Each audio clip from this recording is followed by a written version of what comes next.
Lambeau Field in Green Bay, Wisconsin, jam-packed, a partisan crowd. It will be noisy and rocking tonight.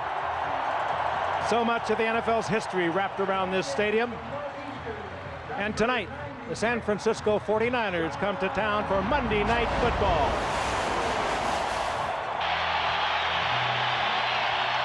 So the crowd working its way into a frenzy. The Green Bay Packers, who performed so brilliantly last week against Chicago. The last time we saw them on a Monday night, they blew away the Philadelphia Eagles week 2, and we are ready for action from Lambeau Field with Craig Hentrick to kick it off for Green Bay. And Terrell Owens back deep to receive, along with Dexter Carter for San Francisco.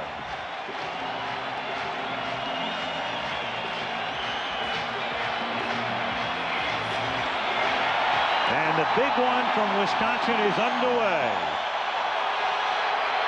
Dexter Carter fields at the 4, and an open field tackle made at the 19 by Travis Jervey. And there's a marker down on the play up at the 28-yard line. So Jerry Markwright's crew will get busy right off the bat.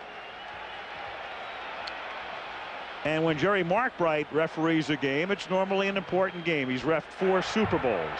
Illegal block, number 86, on the return, half the distance to the goal, first down. The rookie Sean Manuel. Elvis Gerbach out of Michigan, drafted in the 8th round in 1993. Brent Jones, their #1 tight end, is injured. He has a shoulder injury, and he's gone tonight and probably for another month or so, as Tommy Vardell picks up 2 out to the 11-yard line. Second down and 8 from the 11-yard line. Gerbach looking one way then the other and dumps it off for Vardell, and Vardell picks up the first down all the way out to the 33-yard line, caught there by Mike Pryor and applauded by Steve Young after a 22-yard pickup. What an addition Vardell has been for the 49ers. Came as a unrestricted free agent from Baltimore and has really added a lot to this offense. He's a good receiver out of the backfield. He's a good runner. He's a very heady player. They wanted him when he came out of Stanford 5 years ago and lost him to Cleveland in the draft. But this is what he can do for you. He's a very heads-up player. Good in this offense. He is their second leading receiver, second to Rice. That was his 20th grab of the year. Short drop, high throw, and only Rice can make a play like that. Plucks it down with one hand, takes it out to the 45. First down, tackled by Newsom, 12-yard gain. Mike Holmgren started off yesterday saying we cannot allow Jerry Rice to get off the line of scrimmage. He is jammed immediately in the line by Craig Newsom. He fights through it, loses the football, and still has the ability to get back and control it. It seems that no matter what you try to do to stop Jerry Rice, it just doesn't work. Thought we'd seen everything from Rice. From the 45-yard line, this is Kirby going nowhere. Penetrates or tries to penetrate the middle of the line and runs right into Brian Williams, the linebacker. We talked about Brent Jones, injured his shoulder in practice a couple of weeks ago. They'll take a look at him next week. He hopes to be able to practice in a couple of weeks and be back in a month. There's a handoff to Kirby. He works well out of the backfield. Of course, he came over from Miami in a trade this year. Had a big day against the Rams a week ago. Over 130 yards of total offense, and he starts tonight. Second and 10. Here's Kirby looking for room, picking and threading his way up to the 50-yard line. And with Kirby getting the start tonight, I mentioned at the top a sea change. In effect, the 49ers not saying so, but Derek Lavelle had done the job last year, had performed okay, had been doing a pretty good job this year, but clearly Seifert and the staff wants Kirby to be the guy from now on. And there is Derek Lavelle. And what they also are hoping to get is more production from their offensive line. When they lost to the Green Bay Packers in the playoffs last year, they got roughed up front. This is a real test for the 49er offensive line. 3rd and 5 against only a 3-man rush, so they drop 8 into coverage, and it's whistle dead. No play here as Butler is able to make the tackle. Tommy Vardell took it at the 50, and at the 49-yard line, they are going to say an interception. There's a question. Markwright now will discuss it An official came in late and did show that it was Green Bay's ball. All right, well, Jerry's saying an official timeout, but the question is whose football at this point? Here's a look at it from behind the pile. That's Tommy Vardell, number 44. You're going to see that the ball's just sitting on his back. Leroy Butler very alertly knows it never touched the ground. It's still in play. Packer football. Butler's 5th interception of the season, and Green Bay's first offensive play is an Edgar Bennett sweep that goes nowhere. Lee Woodall makes the stop. Robert Brooks, and we'll detail his situation in a moment as he was helped from the field. Don Beebe takes his place. It is 2nd down and 10 from the 49, and Brett Favre throws, and it's caught by William Henderson, the fullback, who takes it to the 42. It'll be 3rd and 3. Gary Plummer makes the tackle. Let's take a look at what happened to Brooks. It's just very innocently, he's blocking on Tyrone Drakeford, who pulls Brooks. He gets his right leg way out in front of him like that and lands kind of awkwardly. And as Al mentioned, carried from the field, which is indicative of some type of a major problem to his legs. Second time in 3 weeks Brooks has been hurt early on. He suffered a concussion at Seattle 2 weeks ago. 3rd and 3. Favre with a deep drop, scrambles, seeks a first down, and comes up short. He goes down short of the marker. Bryant Young is there to stop him at the 40-yard line, and the Packers have a 4th and 1, 4.5 minutes into the game. He wants to know how far. You're saying 4th and 1, but how long is that 1 before Mike Holmgren will make that decision whether or not they'll punt or go for it? It does appear they are going to go for it. Or at least line up for it. Line up, maybe try to draw the offside. Now they send out the punting unit. Yeah, it's over a yard with the nose of the ball on the 40, and they'd have to get inside the 39. Against a very disciplined defensive football team, that would be very surprising if they would jump off sides. Pretty well schooled in that respect. So Craig Hentrick to punt it. And he floats it down to the 15-yard line, and it hops backward out to the 18. Last November, when the 49ers got real hot, Gerbach led them to a win against Dallas, and then in a Monday night game at Miami, look at those numbers. 31 of 41, 382 yards, and 4 touchdowns. So he was a big-time primetime performer the last time we saw him on Monday night. Now he starts from the 18-yard line, and the pass is incomplete. Rice reaching out with one hand. Couldn't grab it, and the news on Brooks is bad. Sprained knee, will not be back tonight. It almost looked, Dan, like he could have hyperextended it as he came off the line of scrimmage even. Well, there's a very good sign of the seriousness of it. They've got the air cast on it, completely immobilizing his right leg. So right here, watch him throw his right there. He got it way out in front of him, landed on it awkwardly with all of his weight. 2nd and 10, and Tommy Vardell takes it up to the 20-yard line. The 49ers have it 3rd and 8 from the 20-yard line. And Gerbach hangs in the pocket, then throws, and it is picked off at the 44-yard line and then ruled incomplete. Eugene Robinson, who has more interceptions than any other active player at 44, couldn't hang on for Fritz Shermer's defensive unit.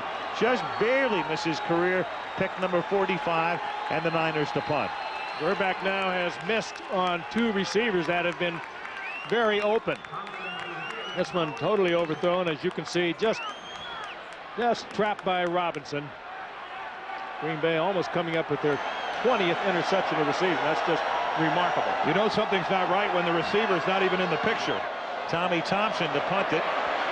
Desmond Howard over to get it at the 39-yard line, and is down at that spot.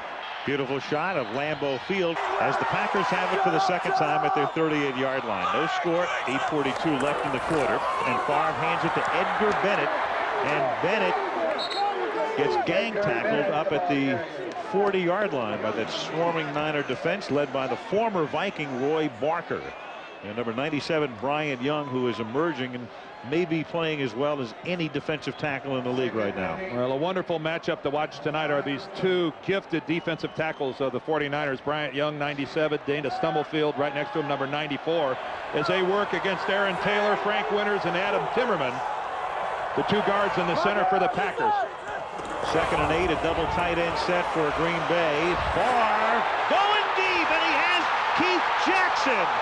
And he takes it to the 10-yard line. And so the big tight end who burned the Niners in that playoff game burns them again early, 50 yards. Well, Keith Jackson cannot be covered, even as swift as Ken Norton Jr. is, by the linebacker. And it was a good read by Favre. Start first for Green Bay by giving Favre a lot of protection. They give him all the time he needs to pick out Jackson. Norton tries to run with him, forget it. Jackson is a big man, but he is very swift. Good read by Favre. Great execution. Green Bay's, San Francisco rather, their defensive philosophy has always been to take the outside guys away. The problem is that leaves the middle of the field with no safety. Very evident there, no safety cost them a lot. 1st and goal, the nose right on the 10-yard line, and Favre gets spun around and sacked. Roy Barker with the initial penetration. So it'll be 2nd down and goal. Well, where the field gets short, as you guys know, one of your best assets is your tight end, and the Green Bay Packers have 2 All-Pros. Draw on 2nd and goal, and that's Dorsey Levens picking up just a couple, setting up a 3rd and goal. Tim McDonald comes up to stop him. Holmgren checking out the script now. Keith Jackson coming in tonight had 12 receptions. He now has 13, but of those 12 receptions prior to tonight, 6 of them were for touchdowns. So you know where Favre is looking. Of course, with Robert Brooks out of the lineup, that would change the necessity of the coverage for the 49ers. But Beebe is in there. He's not the threat of wide receiver that Brooks is. So they can help out on the tight end a little easier. Split back set, 3rd down and goal. They throw it underneath to Jackson coming back to make the catch. And he can only get to the 12-yard line. So they had a 1st and goal at the 10, and now they're 4th and goal at the 12. And in comes Chris Jackie to attempt about a 30-yard field goal. That was just a high percentage effort, hoping that Jackson could break a tackle and possibly get to the 1st down, but they were not going to risk coming away from this red zone without putting some points on the board, so they bring out Jackie.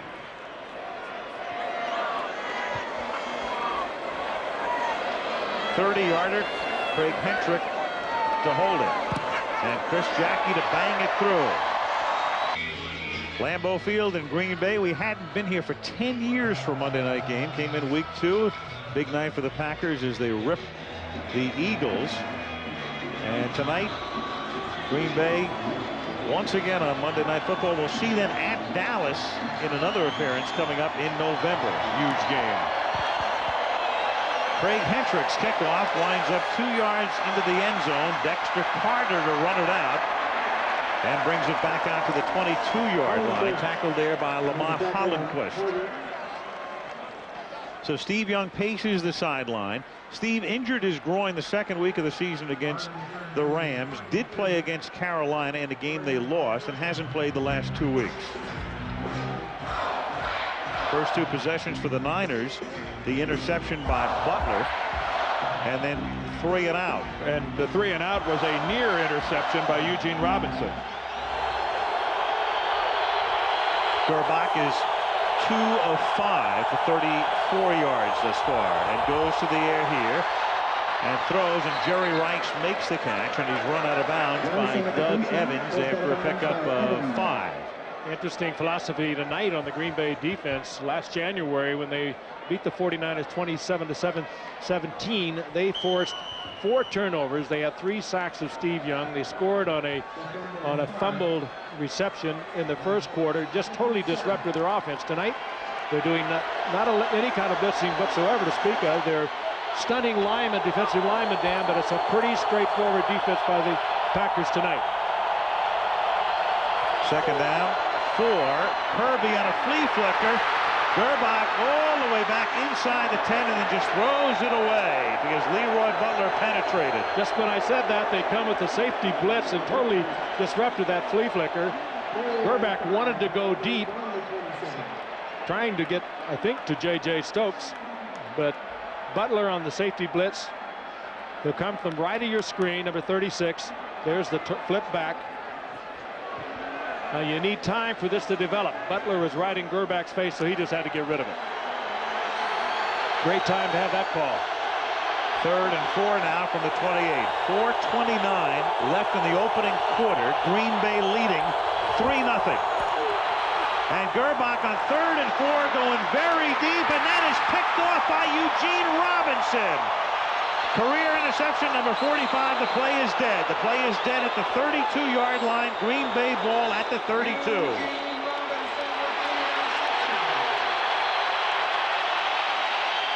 And the trade for Eugene Robinson from Seattle has really paid off for the Pack this year. He is the quarterback back there. And what a superb leaping interception this was. Just too much air under this ball from Elvis Gerbach. It gives too much time for Robinson. It's far too much to the inside of the field. And J.J. Stokes, number 83, gets a hand right there on the ankle of Robinson, and that makes it a dead play at that stop. But Elvis Gerbach has been all over this field with the football. Unfortunately for the 49ers, not where he should be. Now Edgar Bennett picks up about 3 with 4:16 to go in the opening quarter. The Niners, as you look at J.J. Stokes, had given the ball up only 3 times in 20 quarters this season, and now they've coughed it up twice, both on picks in the first quarter, and Green Bay now has 20 interceptions this season. Yeah, that is truly remarkable. They've had those at least 1 interception in the first quarter of every game coming into tonight, and now they have 2.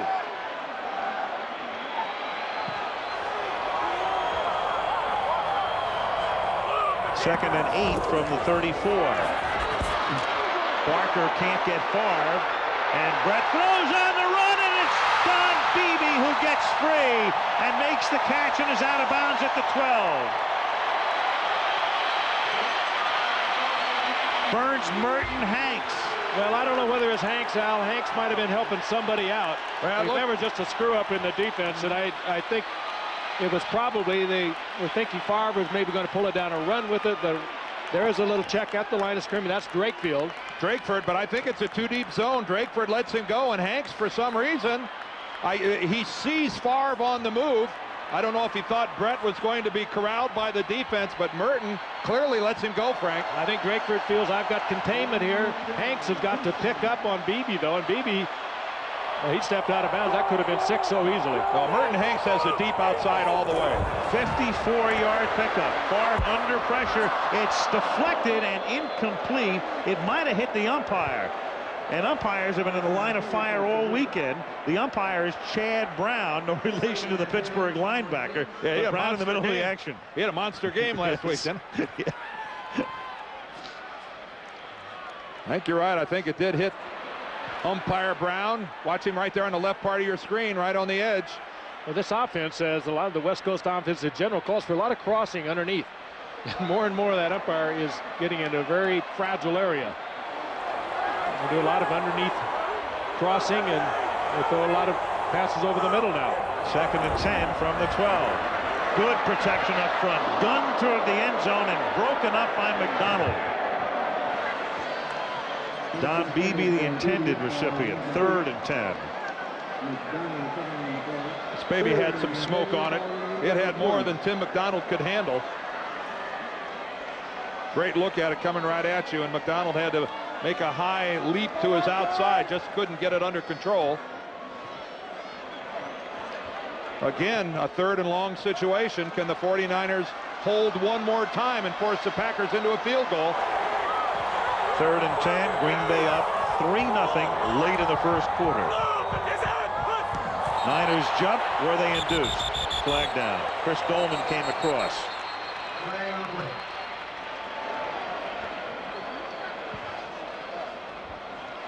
Favre applauds, and that would indicate it's against San Francisco, clearly. And Dolman not complaining. Number 56, defense, unabated to the quarterback. 5-yard penalty. 3rd down. Something like that happens, Dan. It usually means that Dolman is watching Favre going on the same count several times in a row, and he figures he's going to jump with him. Boy, Brett gave it a good one. Yeah. You saw his head and shoulders really move with the effort that he put into that hunt. Boy, the 49ers, they need this badly. 3rd down 5 from the 7. Favre throws underneath and low and incomplete. trying to get it to William Henderson, the fullback, covered by Gary Plummer, and they'll have to settle for a Chris Jackie field goal attempt again. Well, it was 2 mistakes by the 49ers defense that allowed Mike Holmgren's Packers to get into this situation, but once they got their back to the goal line, twice now they have come up very big in forcing Jackie to kick. This might end up being a 6-0 game after this field goal. It could be 14-0 very easily. 25-yard attempt. Earlier he made one from 30, and this one is just inside the right upright. The 49er defense has stiffened twice, limiting Green Bay to a pair of field goals, 6-0. With the Packers on top, the Packers have outgained the Niners in the quarter 115-49, thanks mainly to those 2 long passes. Well, it is time for somebody on the 49ers other than their defense to get it going here. Either a big play on the special teams or that guy right there, Elvis Gerbach.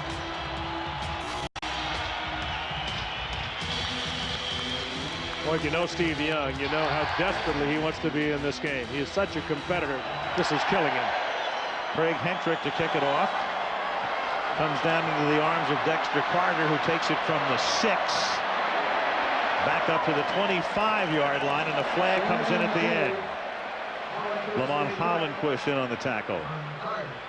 We're going to see a lot of confrontations tonight, in the sense that the 49ers feel that the reason that they lost is that they were roughed up by the Packers in that playoff loss, that they lost the battle of being physical. Illegal block in the back, number 99 on the return, 10-yard penalty, first down.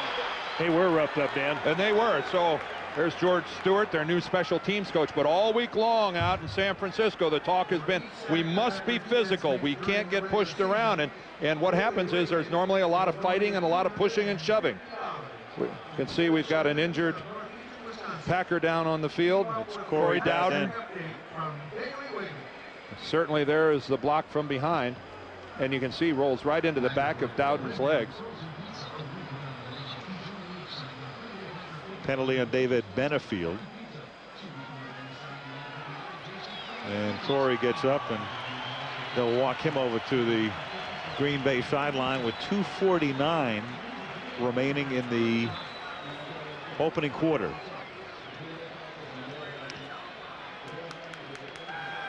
Elvis Gerbach leading the 49er offense, their 4th possession. George Seifert with a little bit of gamesmanship, not announcing officially his starting quarterback until about 15 minutes before the game. But in talking to all of the people around the 49ers, it was pretty clear for a few days that Gerbach was going to be the guy tonight. Could it be that he was doing that for Mike Holmgren? Probably. Let him think about who's going to start, a right-hander or left-hander. From the 15-yard line, this is Kirby. And when we asked Holmgren last night, there we go again. There we go again. That's George Kuntz, number 53, the Packer middle linebacker. He's involved in a scrape.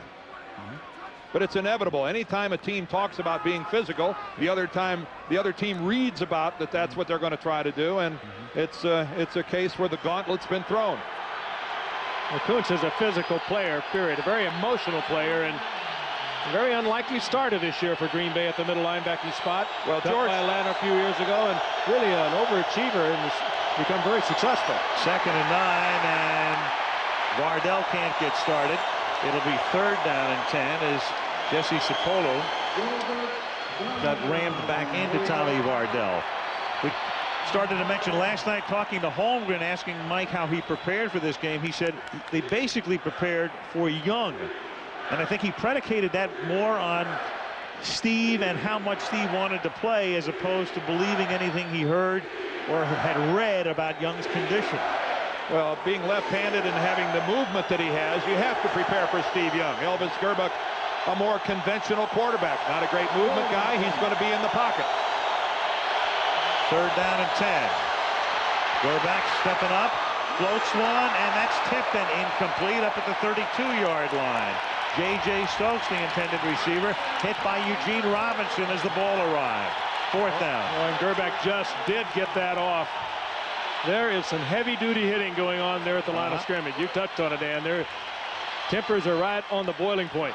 Well, as we found out a couple weeks ago, as did the Philadelphia Eagles, a game can get away from you in a hurry here at Lambeau Field, and right now the 49ers are real close to having a big problem. Tommy Thompson to punt. The Heisman winner from '91, Desmond Howard, calls for a fair catch after a 36-yard boot to the 49-yard line. Now we've got another flag, guys. George Seifert's all the way out on the field trying to pull his guys out of there. A flag came in late on that little play. There it is over on the sideline. Little gamesmanship, I think, going on between Seifert and Mike Holmgren, who used to coach for him. There's Mike. Personal foul, unnecessary roughness. Receiving team on number 37. 15-yard penalty, first down. Tyrone Williams, the rookie cornerback from Nebraska. Williams there, you see him, number 37. Oh, and there's what brings the flag, the shot to the back of the head. Also a little holding in there. A little bit of everything. It's not a very good job being that sprinter on the outside, having to try to fight through a double team all the way down the field. Was that tough duty? That's tough duty, you better believe it. Nobody volunteers for that. A minute and a half left in the quarter. 6-0 Packers. Favre retreats on first down.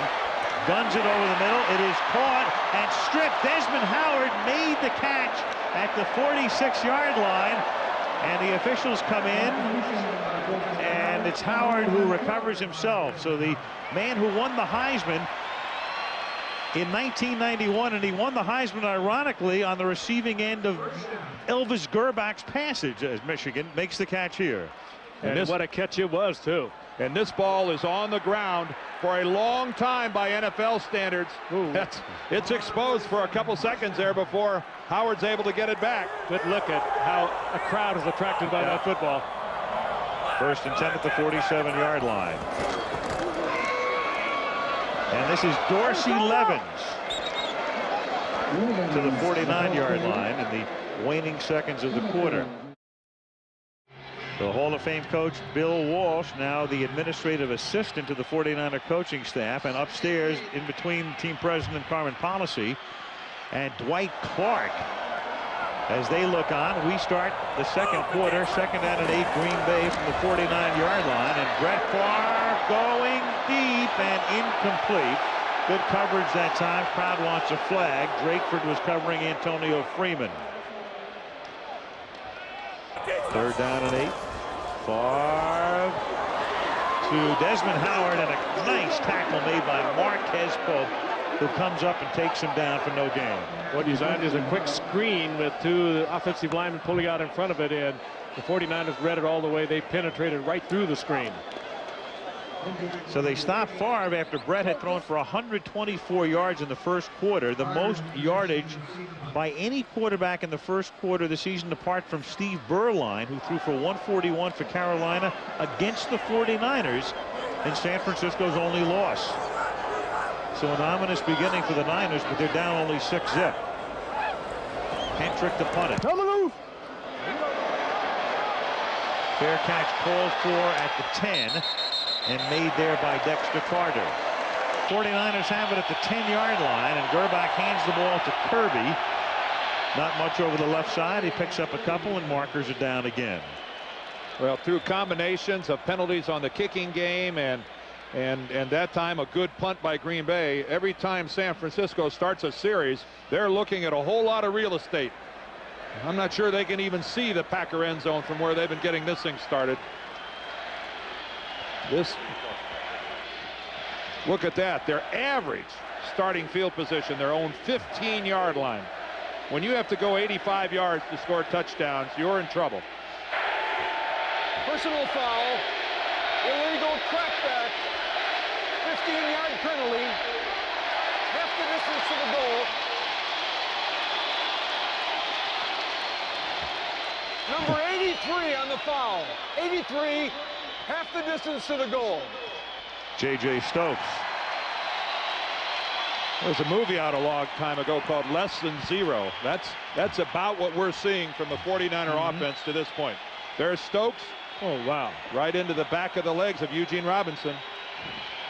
They will not even let you make that contact for obvious reasons. No. That could be a really deal of severe injury. As you well know, Frank, that used to be one of the most lethal blocks in football.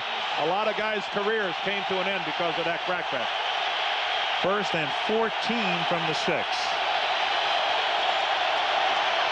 And Elvis throws, and that's incomplete. Intended for Jerry Rice. Double covered on the play. Butler going over to help out along with the corner. Well, Green Bay doing exactly what they said they were going to do, and that is try to jar Jerry Rice at the line of scrimmage. Never let him off the line of scrimmage without a bump, without changing his direction. But even though he's double covered, I think the guy's open. I mean, Jerry is open there. If it's a decent pass, it slides right in. It's a good move. He gets past Newsome, and right there, if the ball drops in, the safety doesn't come over till later. There's about a 5-yard window there where that would have been a completion. 2nd and 14. Gerbach is 3 of 10 with 2 interceptions. And the running game goes, well, next to nowhere. At least Kirby turned what appeared to be no gain at the outset into about a 3-yard pickup. Simmons makes the stop, but it's 3rd and long now. When you touched on something earlier, Al, these linebackers are not marquee names, but Wayne Simmons, George Kuntz, and Brian Williams have really made this defense and turned it into a solid, strong defense. They're very swift. They're good athletes. They're all over the football field. There's 64-year-old Fritz Shermer, their defensive coordinator. 3rd down and 10.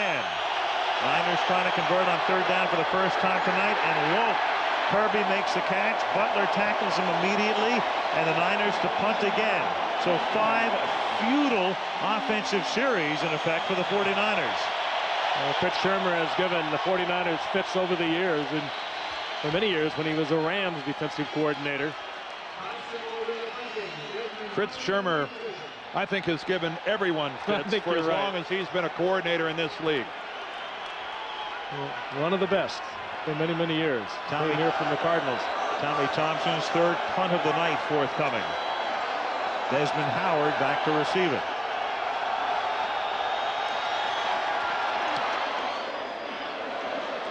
Good kick this time. Howard from the 33-yard line and takes it to the 49er 49. Packers have outgained the Niners by better than a 2-to-1 margin, 115 yards passing. And we looked at it last time. Their average start was what? Their own 39-yard line. Now they're starting all the way in San Francisco territory. And putting the pressure on the Niner defense, which has done a good job thus far to keep San Francisco very much in the game.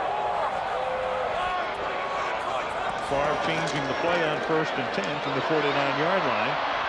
Chase throws and almost picked off. Good coverage on the play, knocked down by Tim McDonald. Well, the 49ers now 5 offensive series, and clearly George Seifert wants to get through this game without playing Steve Young, but it might reach the point where he has to think about playing him. You know, it all depends on how. This is where we'll find out how seriously he is hurt, because you're right. Gerbach to this point has been absolutely ineffective. If Steve Young doesn't play at all in this ball game, I think he's hurt worse than we were led to believe. I don't know whether he's warming up or not, but at least he's holding a football. It's chilly here, around 40 degrees. 2nd and 10. Favre throws, catch made. Don Beebe on a slant to the 40-yard line. Now George Seifert did tell us in a meeting last night that just because Elvis starts doesn't mean that Steve won't play. If Elvis in the offense keeps going like this, I think we'll find out if that was true or not. Good little move by Beebe to the outside. He still has it. He came from Carolina, where he went from Buffalo as a free agent a year ago, but we know he has the speed. He returned a kickoff for a touchdown a week ago and still has that blazing speed that sort of characterized him with the Buffalo Bills when he was always often their fastest receiver. Chadron State. 3rd down and a short one, and Henderson gets that short one and about a half a yard more as he picks up the 1st down at the 39-yard line. Well, Steve Young seems to feel that he could play. It's just a question of whether or not I think George Seifert with Cincinnati coming up and Houston and New Orleans before they finally play Dallas? Is he willing, you know, to maybe even sacrifice this game? I think you touched on it, Al, when you said at the beginning the Super Bowl can't be won tonight. Right. As big a game as this is, you'd like to have him ready in December and January. It's 3.5 months away. My feeling is if this was a game in December, early December, then yes, you'd think about Steve at this point. From the 39-yard line, short pass, 2-yard gain. Edgar Bennett makes the catch, and Tim McDonald tackles him at the 37-yard line. And the groin injury that Steve Young has is the kind that you could continue to aggravate, and you could get into a dangerous situation of maybe losing him for the entire season. You really could get into that. We've seen 2 mistakes so far by the 49er defense, which has allowed a couple big plays by the Packers. Other than that, this is a stellar performance to this point by the 49er defensive football team. Their offense has done nothing, and they are playing these Packers hard and tough. 2nd down and 7 at the 36-yard line. Favre with that hard count again. But nobody went across the line. Yep, no flags as Bennett is stopped by Woodall. Well, the ball went on the hard count, but he really attracted them. Well, Pete Carroll is playing his defensive line a little bit off the line of scrimmage. He's got these guys. That's Pete in the foreground. Mark Trestman, the offensive coordinator, is behind him. But he's got his guys playing about a yard off the ball. They're in more of a read and react position.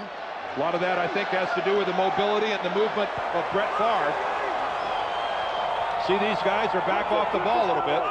3rd and 5. That's Steve Jackson in motion to keep him in the block. Favre comes this way, and the catch is not made inbounds at the 28-yard line. Beebe went up to get it. Drakeford was covering, but he was on the chalk.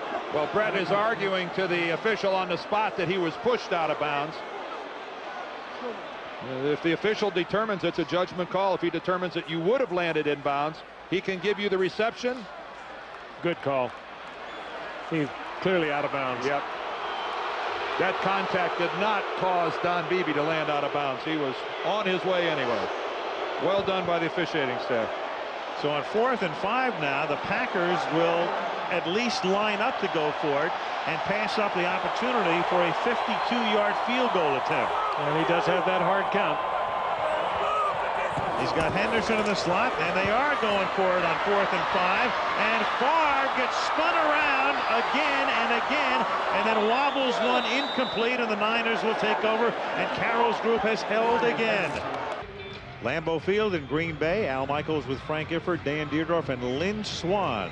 Week 7 Monday Night Football in Wisconsin for the 2nd time this year, with the Packers lead 6-0. 9:06 to play in the first half.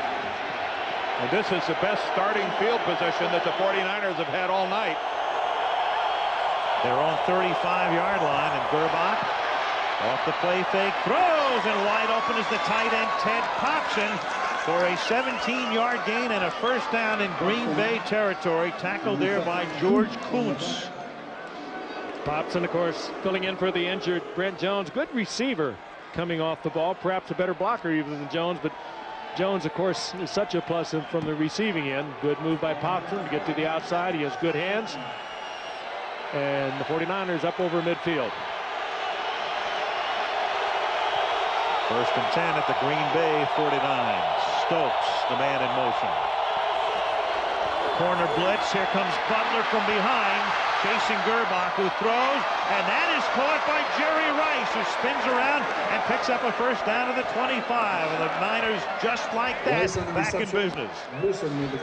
Another fine catch by Jerry Rice over the middle, and who better to come over the middle than the champion of receptions on Monday night over the years. We've been watching him for 12 years. He has every receiving record we have in the package, and he makes a fine catch here. Good move by Gerbach, who is not noted as the athletic type. Dan. No, he's not. And you know one thing about Jerry Rice, he plays pretty well on Sundays too. We just have to see him on Mondays. 1st and 10 at the 25-yard line. Fake to Kirby. That buys time. And of all things, stop the presses. Right in his hands, Jerry Rice. Had a lot on it, but even the very best will maybe take their eyes off it just a fraction of a second, thinking run before catch.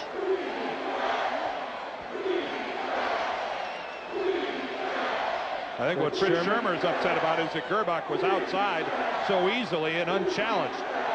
But that's you can even see Jerry taking his eyes off that ball. Perfect look at it, Frank. You're right. He had his head turned upfield. 2nd and 10 to the 25. 6-0 Green Bay halfway through the second quarter. Big time pressure. Butler coming again along with Reggie White. And Elvis just throws it away. Boy, and that's what took the 49ers toll last January. That blitzing pressure, the dealing by the interior linemen. But what drives you crazy is you have the blitz coming from that side where Leroy Butler came, but yet Gerbach still got outside of him. That as a defensive coordinator, Shermer is not happy about that. He got outside of the blitz and it allowed Gerbach to go all the way to the sideline. But look at the coverage downfield. Both the receivers forced out of bounds or either ran out of bounds. 3rd and 10. The Niners are 0 for 5 on 3rd down tonight. I think you can see Ray Brown, the left guard, came up out of his stance.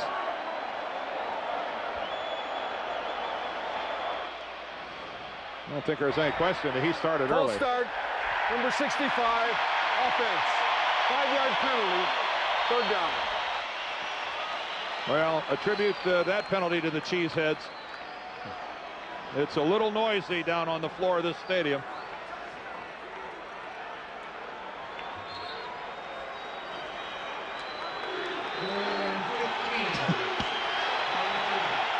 Elvis trying to call a timeout, but unfortunately Ray Brown had already moved. 3rd down, 15.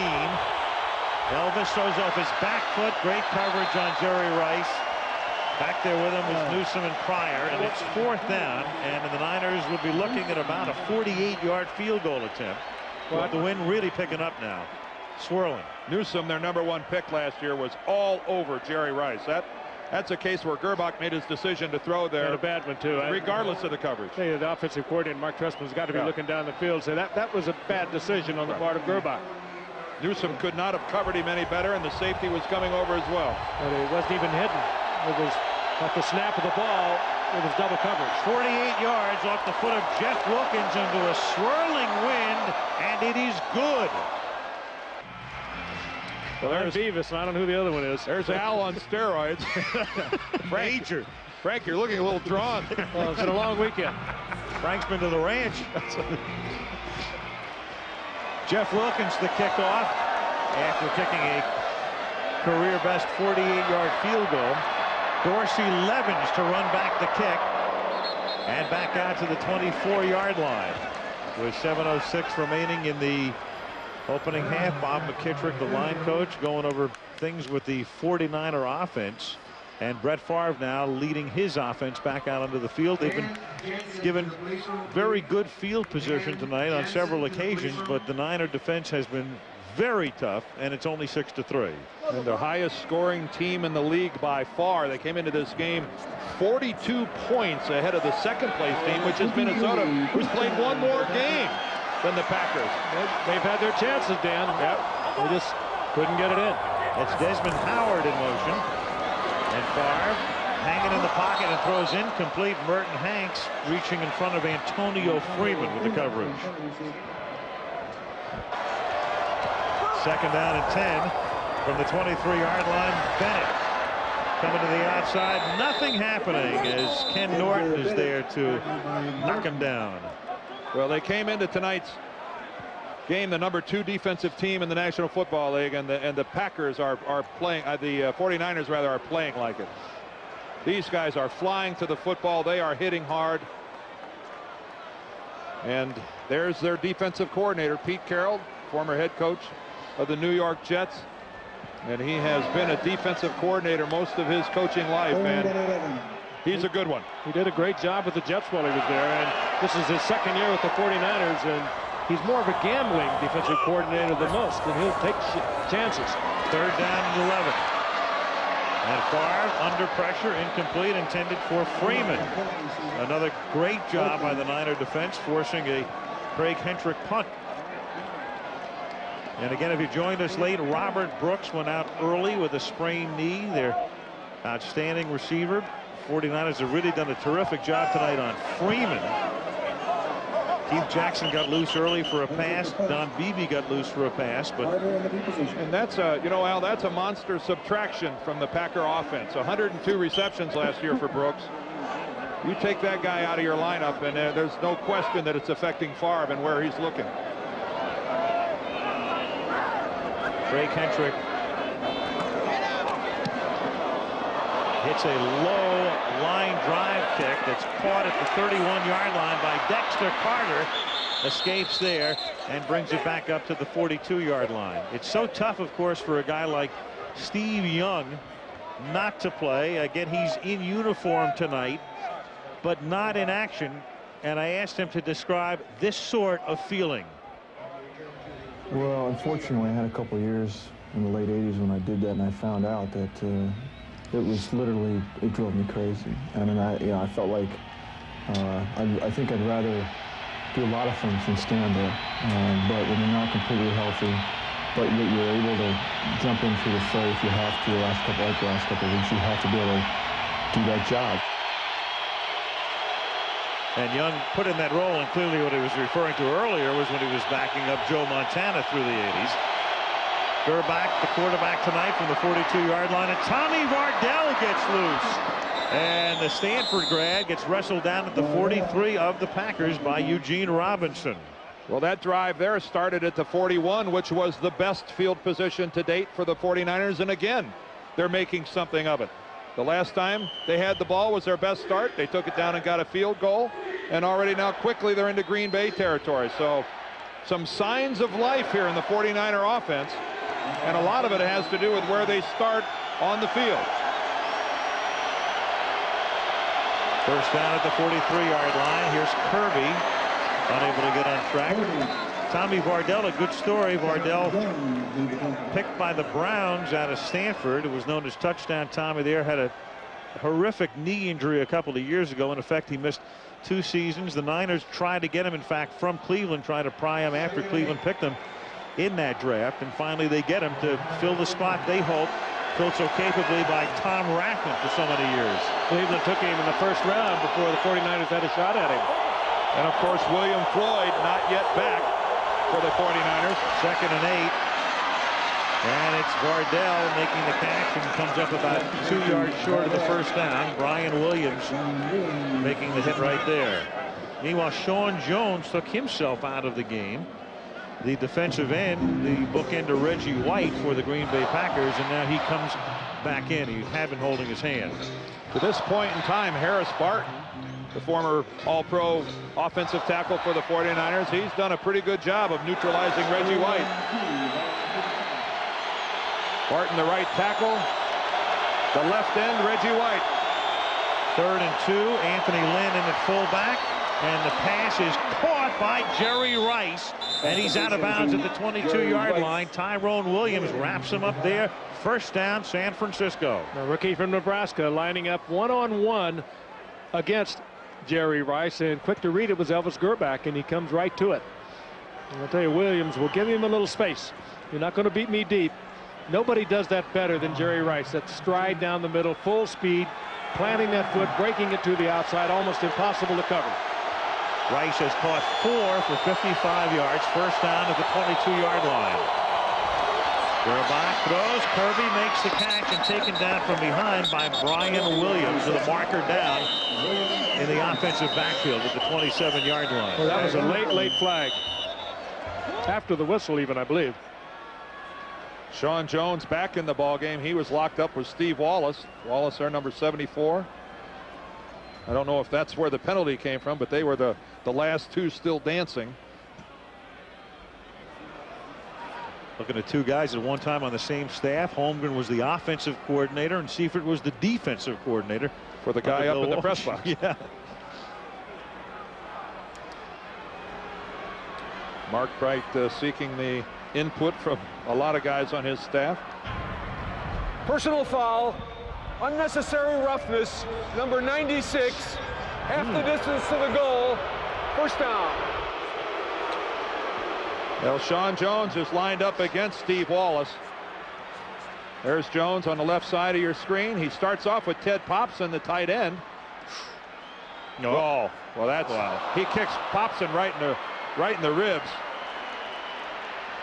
That's Sean Jones, in my estimation, lucky that he wasn't ejected from the ball game.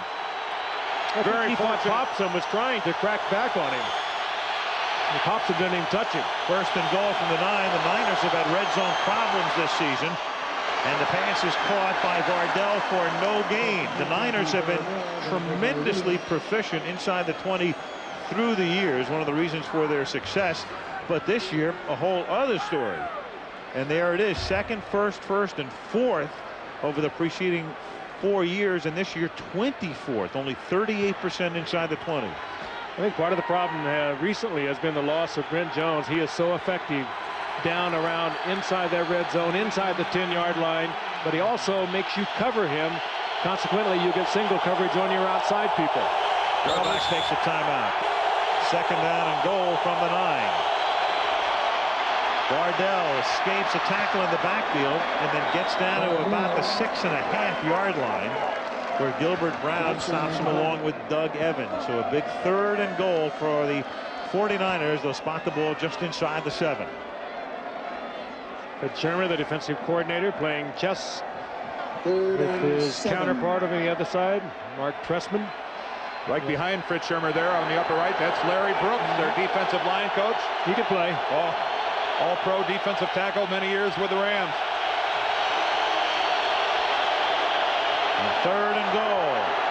Gerbach surveys, throws, and it's brought in the back of the end zone by Jerry Rice. Does a toe dance on the back line, stretches out, reaches for it, pulls it in. Is there a flag down there somewhere?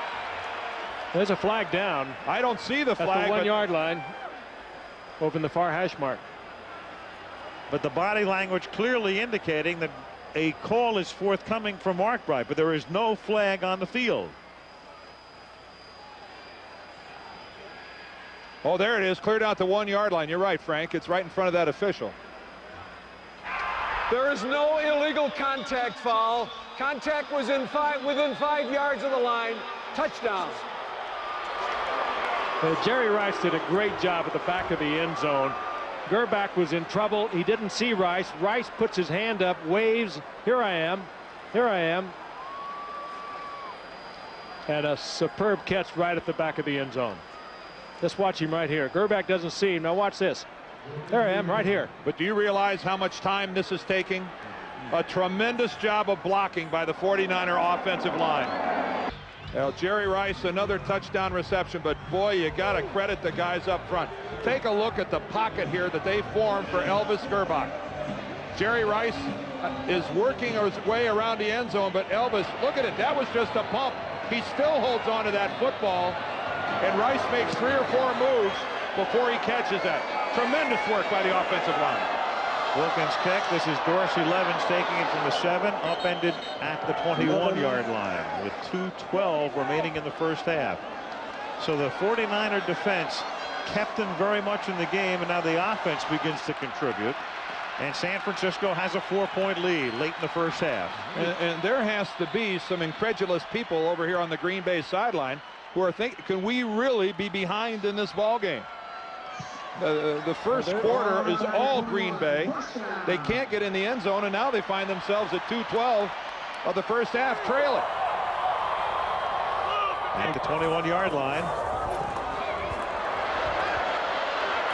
Far to Beebe, who makes the catch close to a first down up at the 31-yard line. Tackled there by Woodall, and that takes us to the 2-minute warning. First down at the 31-yard line. As Favre throws, flag down. Bennett is there at the 31-yard line, but we'll get the call from Mark Bright. Well, the 49ers, I think, apparent to everyone, they were across the line before that ball got snapped.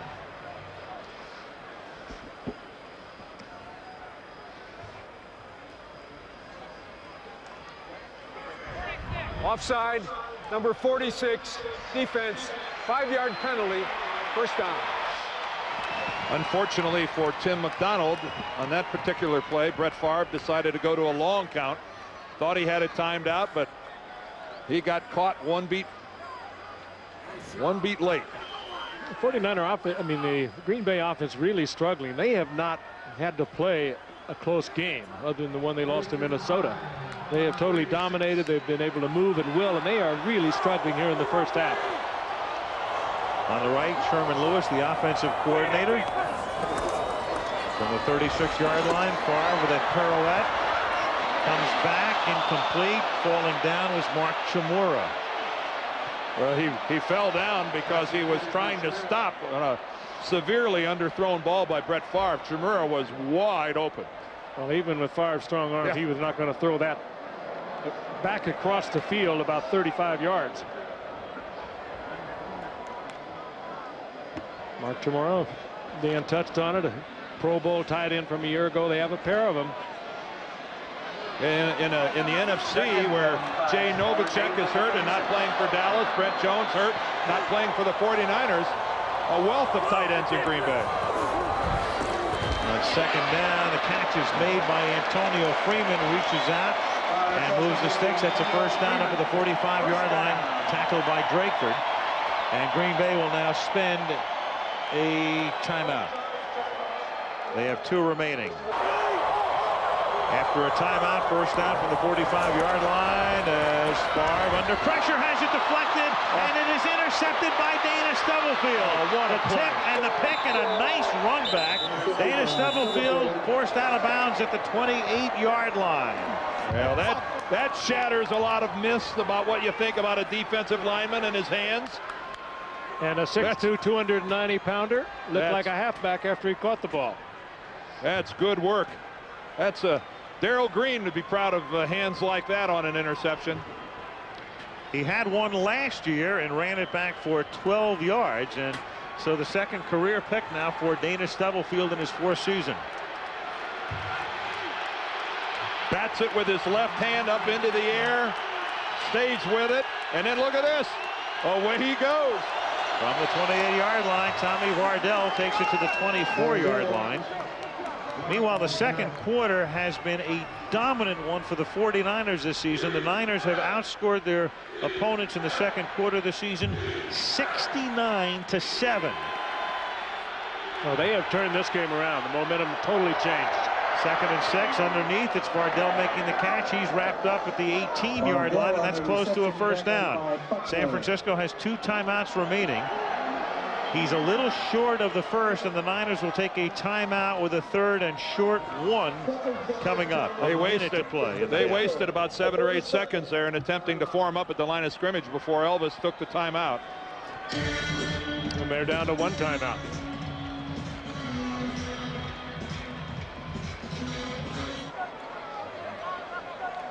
On 3rd and 1 after the timeout, Gerbach keeping to advance the sticks, and he does. He just has the 1 timeout, so he's trying to. Now we're going to get an official's timeout. Mark Jerry wants to measure. He's going to bring it in. Well, this is a bit of a break for the 49ers. They can get something pulled together in the huddle, be up at the line of scrimmage before the clock is restarted. Regardless of what the 49er offense does on this particular possession, when they go into the locker room at halftime, every one of these offensive guys should walk up to every guy on the defensive team and say, thank you, thank you, thank you. Thank you for keeping us in this ball game. Thank you for not breaking. And the 49ers here, they're wasting time there, Dan. They should have had that play at the line of scrimmage. 1st and 10 at the 18-yard line with Kirby in motion. And Gerbach throwing underneath. It's caught there by Vardell. He's tackled at the 14-yard line by Brian Williams. Form up in a hurry. Ooh, and again they lose 3 or 4 or 5 seconds before they call the timeout. This has not been stellar clock management by the 49ers. So they're out of timeouts now, as the 49ers, after a sputtering and stuttering beginning, have dominated the second quarter. 116 yards to 31. And the other thing with Gerbach tonight, after his stumbling start, Elvis, in a way, is kind of auditioning along the way here. Remember, his contract's up at the end of this year. The Niners are trying to sign him. A subplot in San Francisco is the fact they want Gerbach to accept second-team money in '97, have Steve Young, who signed through next year, guide the team through '97, and then intimating that Elvis will be ready to take over in '98. In other words, a pretty tricky dance going on there financially. Very tricky. And a lot of it has to do also that Steve Young had his 35th birthday on Friday. And it's a tricky emotional dance, too. 2nd down and 5. And it's Jerry Rice on a fade who makes the catch for the touchdown. Oh, what a flag. Great flag. Flag down at the 11-yard line. What a great throw. And it's going to go against Green Bay. Illegal hands to the face. Number 21, defense, penalties declined, touchdown. That was Craig Newsom who drew the flag, but what a superb throw by Gerbach, just as we were discussing his future. Watch this, 21 is Newsom. There's the illegal shot to the face. But that could not have been thrown better. Oh, I'd say that was pretty well executed by the two of those guys. And this is a stunned Lambeau Field right now. Wilkins for the point after. Jerry Rice has just caught the 150th touchdown pass of his career to go with 11 on the ground. What concentration here, too. Elvis Gerbach threw a few of these in college to a guy named Desmond Howard. I remember one specifically in a game against Notre Dame. He has a beautiful touch on the football on that soft little lob up over the top. Newsom had to be playing in that tight. You're down inside in the red zone where you got to take the receiver. He knew he had help to the inside. Perhaps played it a little too tightly. What kind of a rebound have we seen by Elvis so far in this ballgame?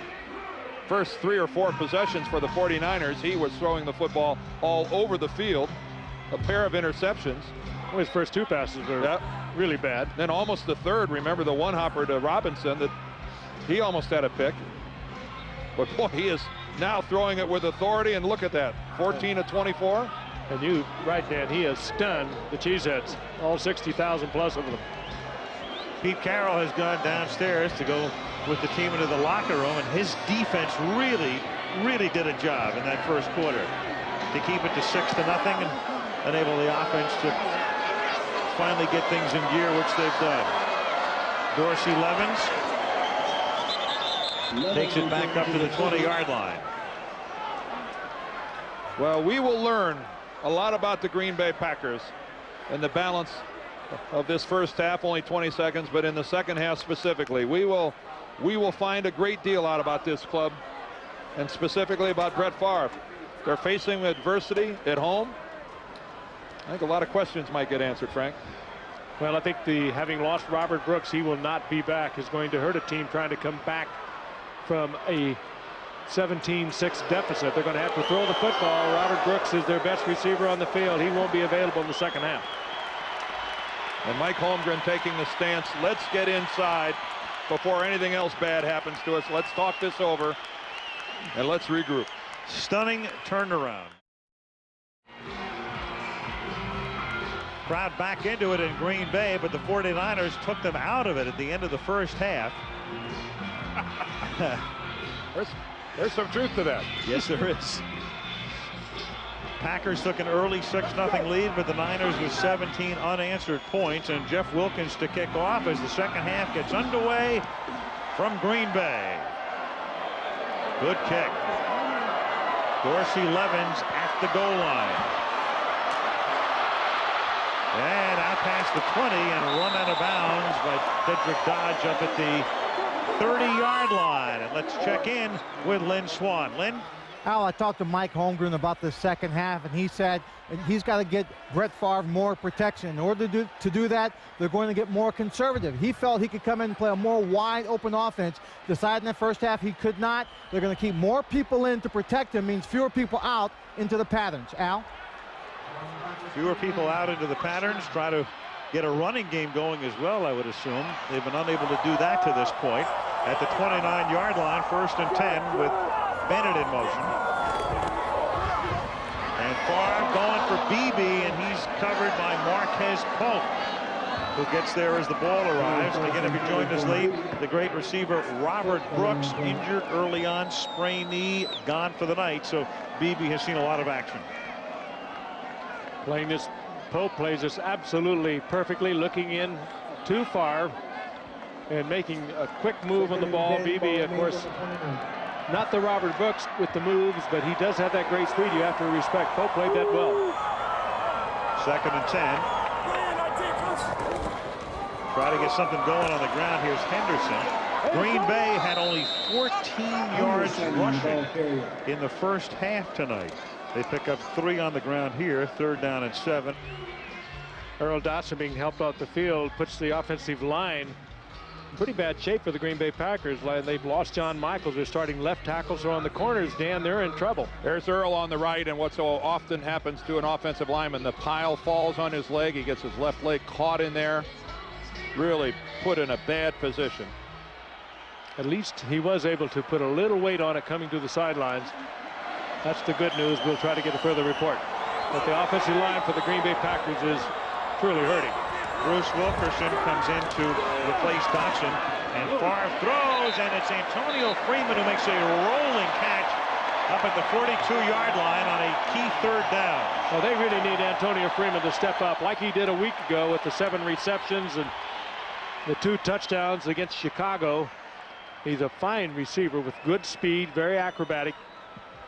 But with Brooks out of the game, they are going to need a lot of Antonio Freeman here in the second half.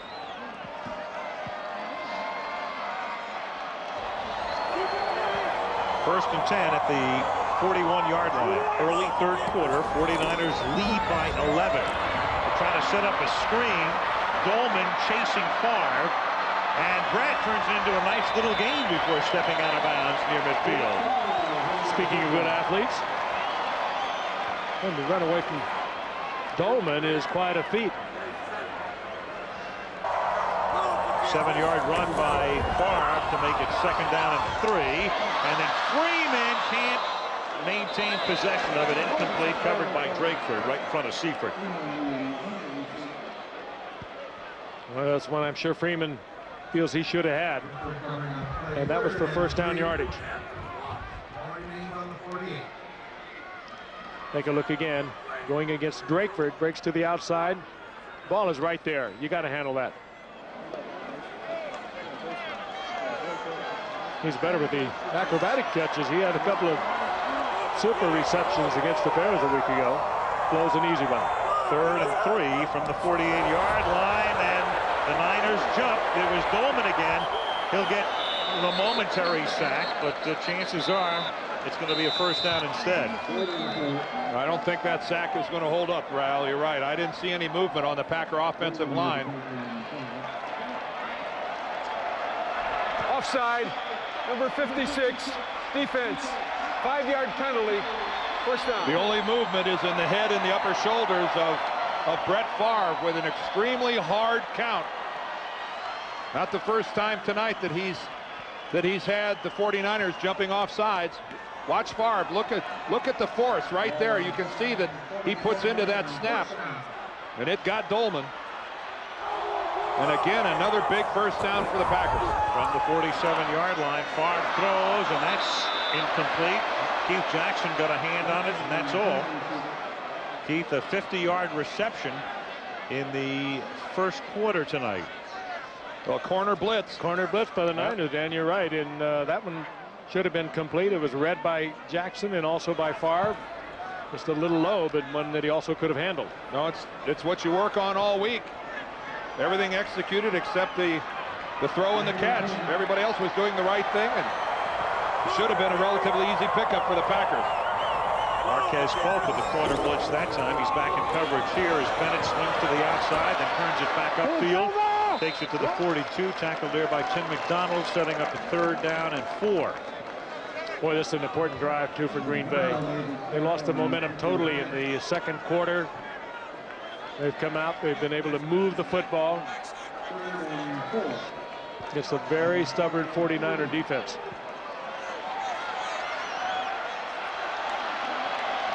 12:20 left, third quarter, 17-6, 49ers. 3rd and 4 from the 41-yard line. Favre under pressure gets buried by Lee Woodall. Timely blitz by the 49ers. Well, they overload the right side, Favre's right side, just more people coming than Green Bay has blockers. Favre has to see that. And Woodall coming from his right side, and Favre looks dazed as he comes off the field. He takes one right in the popper from Woodall.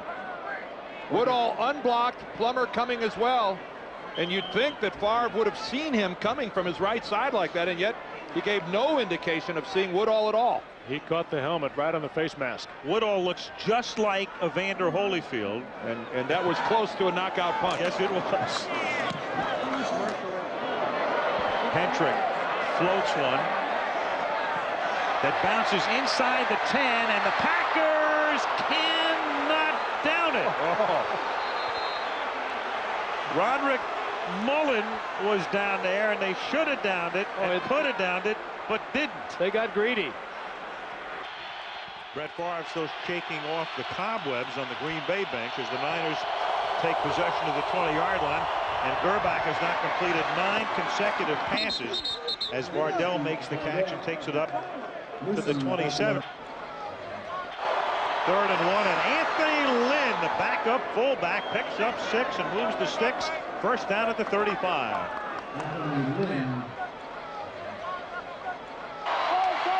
On 2nd down and 7, Terry Kirby up to the 42-yard line, tackled by Mike Pryor. 197 games, I think, that he's played overall, which is truly remarkable, those regular season games. 34 years old yesterday. Think he'll be elected to the Hall of Fame? Before he retires. If ever, They might lift the 5-year waiting period. if ever it could happen, he would do it. 3rd down and 3 at the 42.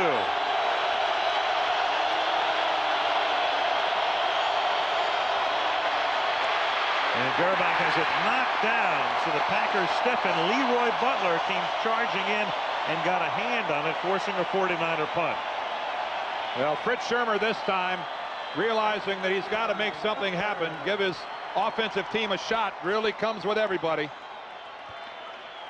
They did so much of that last January in their 27-17 win in the playoffs, and they've been very reluctant, it seems like, to come with the blitz in the first half. Right there they show it. Nice job by Butler, realizing he wasn't going to get there, going up in the air. Tommy Thompson kicking, Desmond Howard back to get it. Well, Howard's going to have room. 43-yard punt, but it's to the short side of the field, and he's tackled up at the 21-yard line. All right, Brett Favre and the Green Bay Packers now at the 21-yard line. They're down by 11, 8:36 left in the 3rd quarter.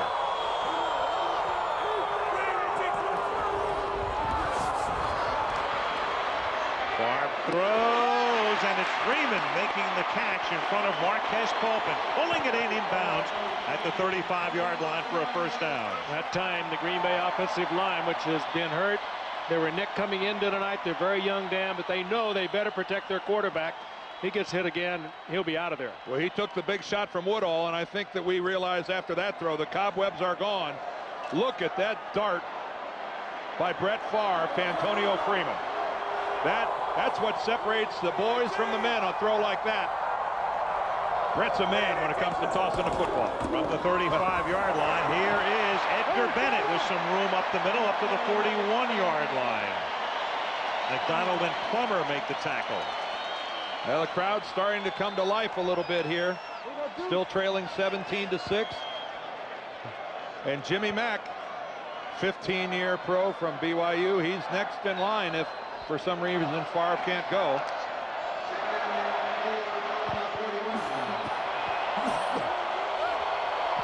Second and 4, halfway through the 3rd quarter. San Francisco leading by 11. Here comes an audible by Favre. I guess he's all right. Out of a split back set, the short drop, the quick flip, and then dropped by Freeman. Whoa. Oh, that's 2 Freeman's drop. Both of them would have been for first downs. But I'll tell you one thing about Brett Favre. He read that blitzed in advance. They were trying to hide it. He read it, made the call, got the ball there, and it should have been a first down. Freeman's young. It's only his second year, and he has needed some prodding by head coach Mike Holmgren in the past. Holmgren not shy about getting on him. Well, and I think he's got another dose coming next time he visits the Packers sideline. He's got to pick it up. 3rd and 4 from the 41.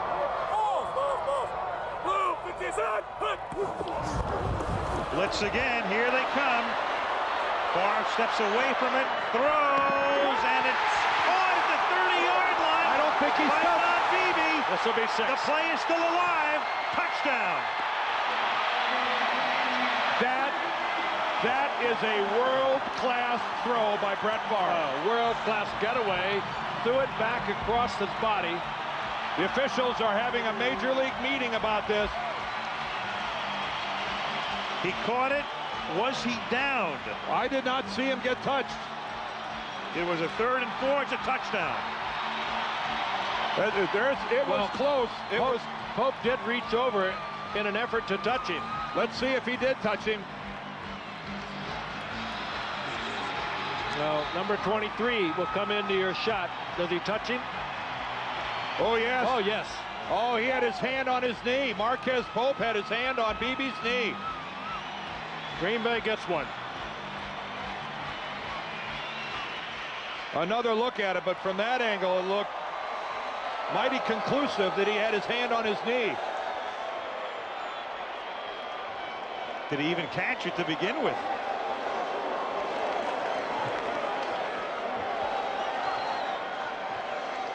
Well, everybody who favors instant replay, they'll zero right in on this play. If it was a catch, it looked pretty conclusive to me that he touched him while he was down. 2-point conversion attempt here. As Favre throws into a lot of traffic, and the officials look around. Yes. Now the one guy comes in and says he is in. The line judge, Edgar Bennett, caught it and somehow submarined through for the conversion to make it 17-14. Brett Favre on a 3rd and 4, hooking up with Don Beebe, and Marquez Pope can only shake his head, and there he is. Beebe tonight, 4 catches for 132 yards. Packed back in the game, down by 3. Kickoff into the end zone. Run back by Dexter Carter from 2 yards in, and he's tackled at the 26-yard line. And let's go back and take a look at the Beebe catch and run. All right, here's the tail end of it. Now watch the football in the right arm of Don Beebe. It looked like the football touches the turf, but it's also apparent that Beebe has his right arm underneath it. So you could make the argument, was it a legitimate catch? But there's no question that Marquez Pope touches Don Beebe when he's on the ground. Give Beebe some credit. He sold that by getting up and running. He sold it. Kirby picks up 4 to the 29-yard line, tackled there by Simmons. And then it's a Green Bay tradition started by Robert Brooks. He got halfway in.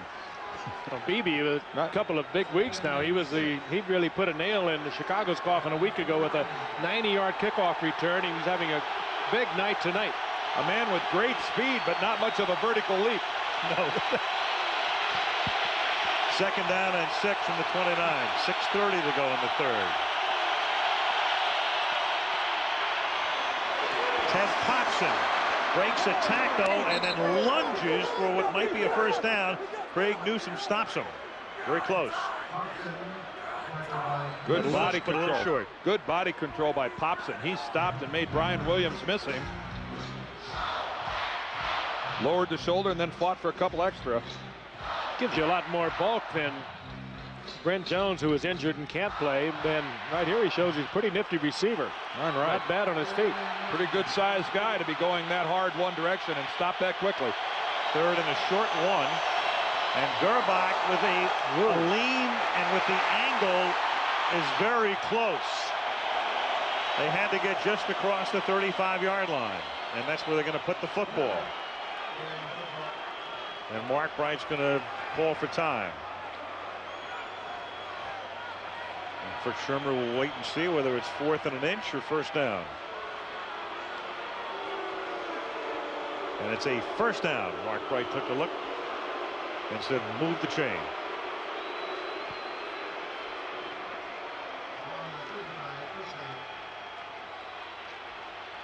Lambeau Field, where the 49ers were on their way to taking the crowd out of the game, but they're now very much back into it. More than 60,000 looking on tonight. It's the largest crowd in the history of Lambeau Field. And Gerbach on first down guns one into the arms of Popson, and he's into Green Bay territory. First down at the 48-yard line. Kuntz and Robinson stop him.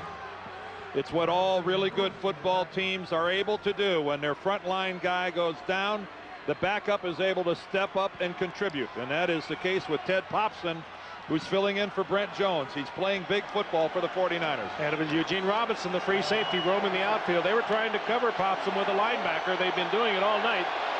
Just a little deep turn in.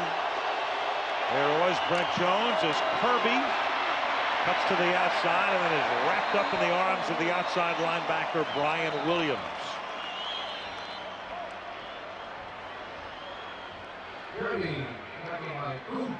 Again, one of those no-name linebackers. They love Brian Williams, second-year player out of USC, who has come on, and he, along with Kuntz and Wayne Simmons, forming a very potent triumvirate. Well, Williams started on the outside. That allowed Kuntz to move into the middle to take the place of Fred Strickland, who went to Dallas. On second down and 8, Gerbach throws over the middle where Jerry Rice hauls it in at the 37-yard line, and enough for the first down. Tackled by Eugene Robinson. We talked about the prudential fact before, the facts in fact with Jerry Rice and all he's done on Monday night. Tonight, 150 TD receptions, counting the 2 tonight. 50 more than the second most in history, Steve Largent, with an even 100. It's incredible. And what respect he has from his peers. So many of them get films edited just Jerry Rice's catches, his moves, and study them during the offseason.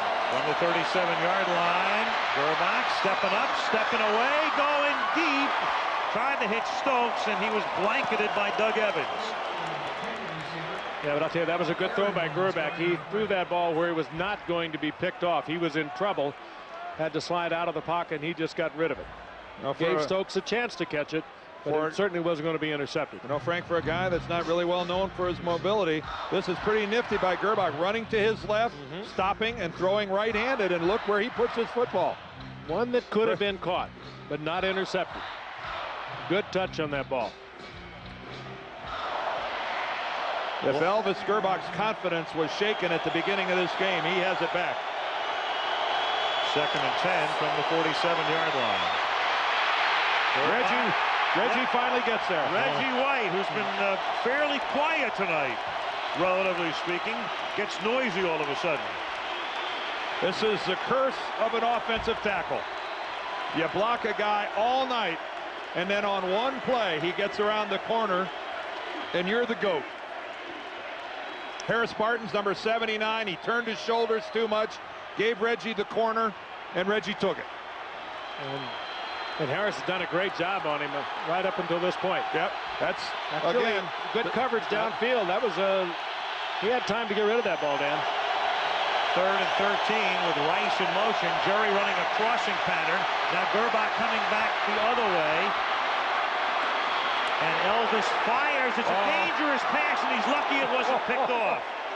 Wayne Simmons was there, and the intended receiver, Popson, had to turn into the defensive back in effect. And did Elvis take a shot? Gerbach stood there on the sidelines to throw that thing back there, and he got peppered, and there's a Packer down. Darius Holland was the one that put the shot on him. Reggie White was his 160th sack in his career. So Gerbach is okay, but there's an injured Packer. That's Reggie White chasing Elvis Gerbach. It was White and Holland unloaded on Gerbach. And it really, as I look at it, it's really not that bad a hit. I thought Elvis got hit a lot harder than that. It's the two helmets of the two Packers that actually made that collision. You could hear it clear up here in the press box. I initially thought it was Elvis that got hit that hard. It was actually the two Packers. Holland and Reggie White. Watch this again. Watch Holland coming in, number 90, and Reggie White. Holland kind of takes it right on the chin, doesn't it? They just did a number to themselves. So there's an injury timeout with 2:32 remaining in the third quarter. The shaken up Packer was Reggie White, but he has gotten up and he's back on the bench right now as the 49ers get set to punt on 4th down. And Tommy Thompson sends one that bounces near the 5 and comes back and is down up at the 11-yard line.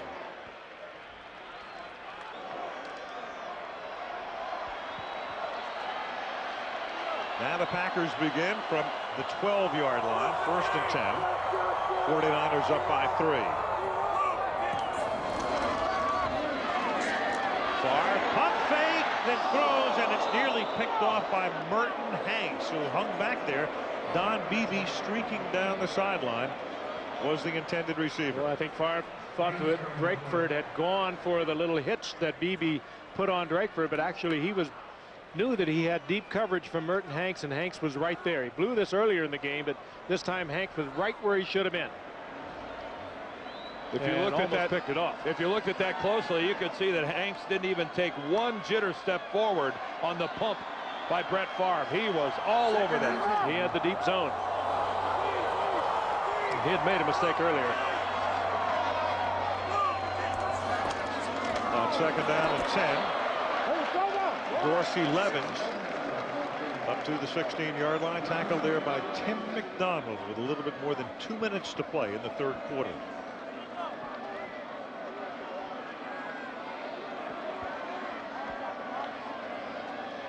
Reggie with a sack tonight, now with 160 and a half in his stellar career.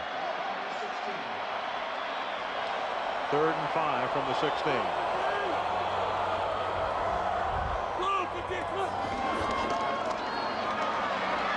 Favre throwing underneath. They'll convert as Desmond Howard makes the catch, takes it to the 29. Tim McDonald makes the tackle, and a big 3rd down conversion for the Packers with 1.5 minutes to play in the 3rd. Just another little something with Favre. He took everything off that. Just a wonderful touch to really help Desmond Howard catch that football. He really does have it all. But Dan, I think he really is. Al, I think he's really playing a little shaken out there. And Desmond Howard is actually a participant here now because of that injury to Robert Brooks. Derek Mays was going to be the 4th receiver. Now Desmond Howard has to fill that role. 1st and 10 from the 29-yard line. Favre. Oh, wow. The catch is made by Don Beebe. Big night for Don, the longtime Bill who spent last season with the Carolina Panthers. Oh, but what another rifle shot by Favre over the man underneath. Just dropped it in there perfectly. But who's he been working to? Beebe, the last one to Howard. Prior to that, you know, Antonio Freeman is his big play guy, but he's had a couple drops, and you wonder if Brett's lost a little confidence in him. Right. And he was going to Keith Jackson early on, made that one reception. Also, the 49ers have done a good job tonight taking the running backs out of the passing game. But now they go to the running back, Dorsey Levens, and he takes it up to the 43-yard line. A little screen back across the field that was read by the 49ers really well, and it was Levens who just turns absolutely nothing into something. And that will be the final play of the third quarter.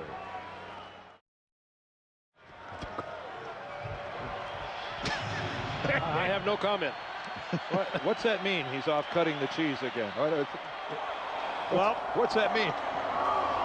We'll leave that to your imagination as we start the fourth quarter. And Brett Favre on 2nd down and 10 fires, caught by Beebe again. First down at the 49er 33-yard line. I'll tell you, that's not a normal throw. No one should be able to throw that ball from that position. Moving to his left, he rifled that ball about 30 yards on a string. He is so powerful. He's actually like backpedaling. He turns all the way around and starts almost backpedaling, throwing that football. You're right, Frank. That's a gift. That is a gift. Brett Favre blessed with a rocket for an arm. The 31-year-old BB, 6 catches for 170 yards tonight. 11 swings to the outside and taken down beautifully by Lee Woodall. Hung right with him.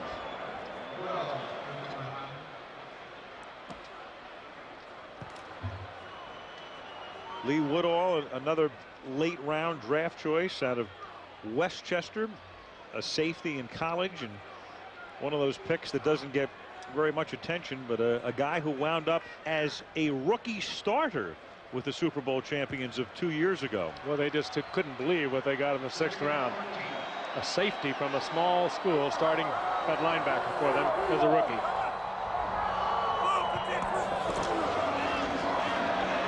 Second and 13, and it's a wobbly duck that was tipped. As he released it, Dana Stubblefield got his hand on it. 3rd down and long. 3rd down and 14 from the 37-yard line. Favre off balance against the grain and incomplete. Intended for the double covered Keith Jackson. So it'll be 4th down. And they would be looking at about a 54-yard Chris Jackie attempt, but they will opt for a punt instead. Jackie's career best actually 54, but the winds are strange here. That was at Detroit, I believe, and indoors, and they're going to count a little on their defense. And the risk you run if you miss it is that the 49ers take over at the 44-yard line. And their offense playing a little better than they were in the first quarter when Mike Holmgren, faced with this same situation, went for it.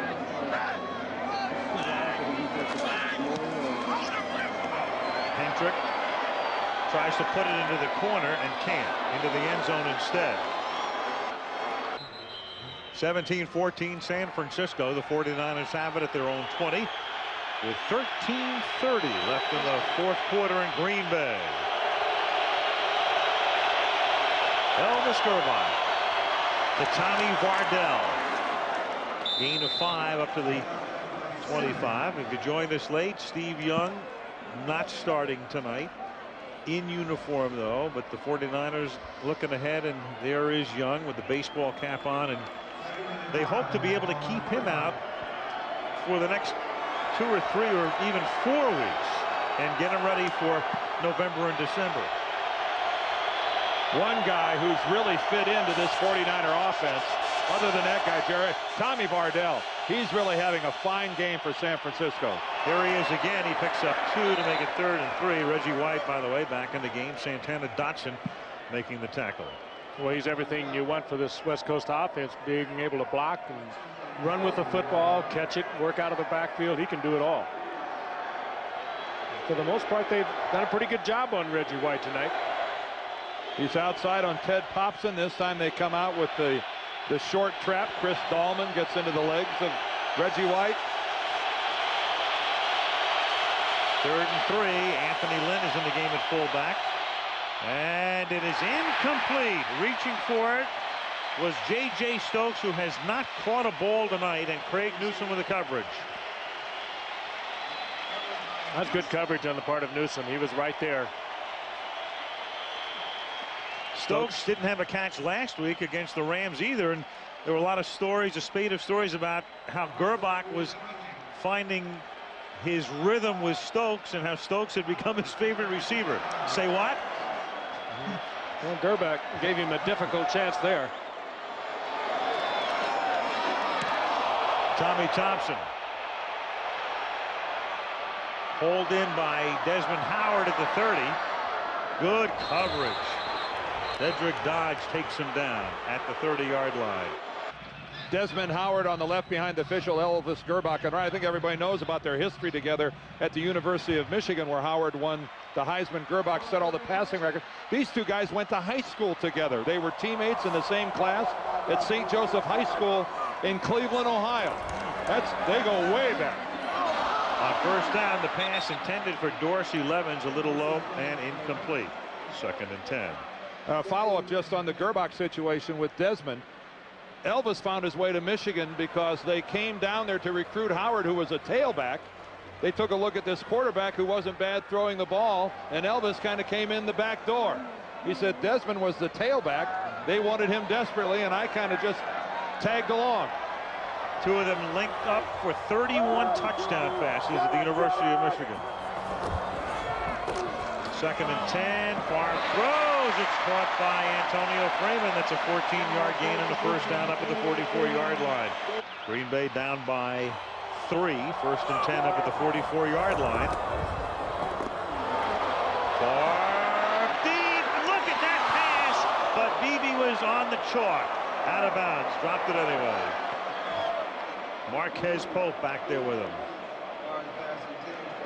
Don Beebe, a guy who amazed everybody by making the Buffalo Bills in the first place, amazed everybody by staying there as long as he did, and now looks like as if he's in the prime of his career. Boy, and that came close to being the whole thing. And he gave you a good display of that 4.29, 4.3 speed that he still has, as you saw him accelerate right by Marquez Pope, who had excellent position on Beebe. Favre's thrown for 300 yards tonight, 170 of those to Beebe. 2nd and 10, and they give it to Henderson, and that's a nice hole through the middle, and he takes the ball to the 49 tackled by Barker. Good changeup going with the draw on 2nd and long. 49ers trying to get to Brett Favre. The chess game plays out. Pete Carroll, the defensive coordinator, has done a terrific job.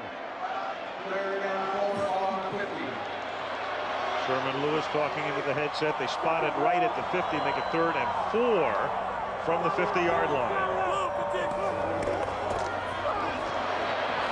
Pressure on Favre. He has to unload and throws it away. Good pressure by the Niners that time, forcing a punt. 4th down. You know, at that time they came up the middle and they forced Favre, you know, to move out of the pocket. If you're Pete Carroll, you know, aren't you a little apprehensive because you're putting a guy on the move that's more dangerous on the move than when he's stationary in the pocket? But they're doing a good job in the coverage, Dan. They're staying with the coverage and still managing to get the force on Brett Favre. They've been doing it all night. Hentrick to punt. High floating kick. Fair catch called for and made by Carter on his knees at the 11. Well, the last time we saw this scene, it precipitated the line from Dan. Macarena and cheese. Right. It's kind of the Lambeau Field version of the 7th inning stretch. They Macarena for 2 minutes. They've had a little too much rice with their cheese tonight. A first down from the 11-yard line. And looking for Stokes. Great coverage again by the Packers as Stokes continues to be shut out. So now if you put it in the air, you got to think they're going to try to get it to Rice. Derek Lavelle is in the game. He gets the football. And the erstwhile starter up to the 12-yard line. And with Lavelle in there right now spelling Kirby. We should also note the 49ers have William Floyd back in uniform tonight, the fullback, the guy who came into the league known as Bar None. There is Kirby. William Floyd on the sidelines, hasn't played tonight, but a remarkable story in and of itself with a horrific knee injury and back a year later. Totally dislocated. It was amazing that he is back. But if he gets healthy, he will be a factor late in the season. Good receiver out of the backfield. 3rd down and 8. Pressure up the middle and nearly picked off. Gilbert Brown came charging in to put the pressure on. That's the 2nd time in as many series that Elvis Gerbach has, at the last minute, decided to get rid of the football, throws it into the middle of the field, and almost gets picked off. That's what you were talking about. Here comes Gilbert Brown. Gilbert Brown is a lot of Gilbert Brown. Blows his way right into Gerbach's face. Tommy Thompson to punt. Howard back. Good punt. 47 yards. Taken at the 36-yard line. And great coverage by the white shirts. 49ers down and back at the 33-yard line.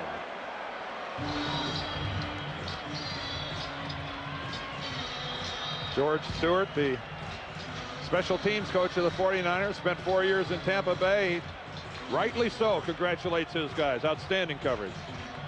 49ers have rarely put a great deal of emphasis on their special teams, but trying to do more of that this year. They've always felt that with their offense and the way their defense would normally play, that was one area that was just never emphasized and never stressed by the 49ers, special teams. One thing Mike Holmgren talked all week to his club about was being in a tight ball game, because they don't have any experience in doing so. They're in one now. We'll see if it paid off. And Favre throws. It's caught up at the 40-yard line.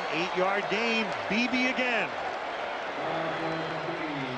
You know, win or lose this ball game, I think Holmgren's club will come out of this better off for having at least been in a pressure-packed fourth quarter. You know, not much good comes from losing, no matter what type of a spin you try to put on it, but at least they'll gain some experience there, and of course to win it, a huge plus. Under 9 minutes to play on 2nd and 2. Levin swings to the outside, so they've been going with Levins in the second half instead of Bennett, and Gary Plummer makes the tackle. And we have not seen Chimura or Keith Jackson in a long time. Jackson, of course, had that big play in the first quarter, and I think the 49ers realized that they were going to have to make an adjustment to cover Jackson, not with a linebacker, but with somebody more able to run with him, and I think that's what has kind of taken them out of the game.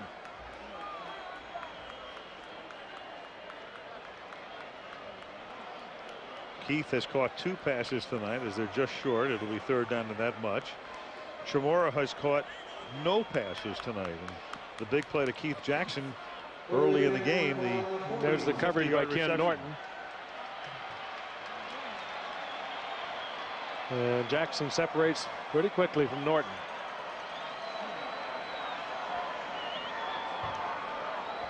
Well, they are. But again, at the conclusion of that series, the 49er defense held, and Green Bay was forced to get just 3 points out of it on a Jackie field goal. Interesting, 3rd and inches, and both tight ends are on the sideline, and they let Favre do it himself on a sneak, and he picks up the 1st down.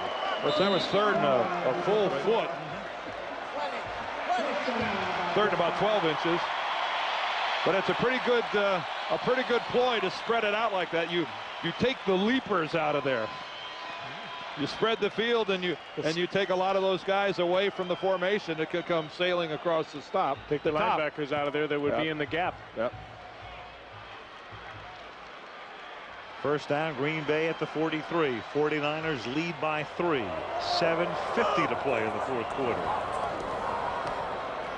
Favre rolls. Beebe again. 8 catches for Don tonight. Ball is loose, but after the play is dead at the 48-yard line. Once again, you just have to marvel at the arm of Brett Favre.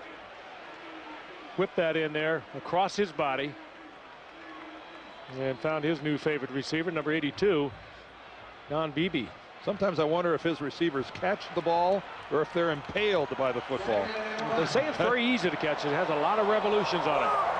Beebe with 187 receiving yards, and Favre will try to do it himself again, stretching and reaching, and is close to a 1st down. They're going to give it to him. That's a busted play. I can't believe that's what they intended to do. Brett just coming out and running. I'll tell you, and he reached for it and he got it. He makes a busted play look like a real play. If it's busted, he knows it at the initial instant. And away he goes. Yeah, that's definitely a blow in the backfield. He had backs going different directions. On the 49ers 47-yard line. 1st down. 1st and 10 at the 47-yard line. Out of a 2-back set now with Jackson on the left side, and Dorsey. Levins is taken down. Ankle tackle by Ken Norton. Good play by the middle linebacker.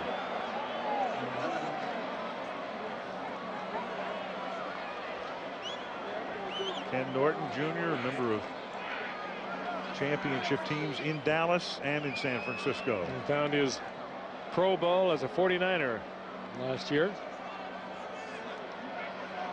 Great quickness. Not all that big. Only about 240, but he is very, very quick and very athletic. 2nd and 10 at the 48. 6:10 remaining. Corner blitz. They pick it up nicely. Favre then throws, and he finds Freeman at the 40-yard line, and he rolls to the 39, where it'll be 3rd down and 2.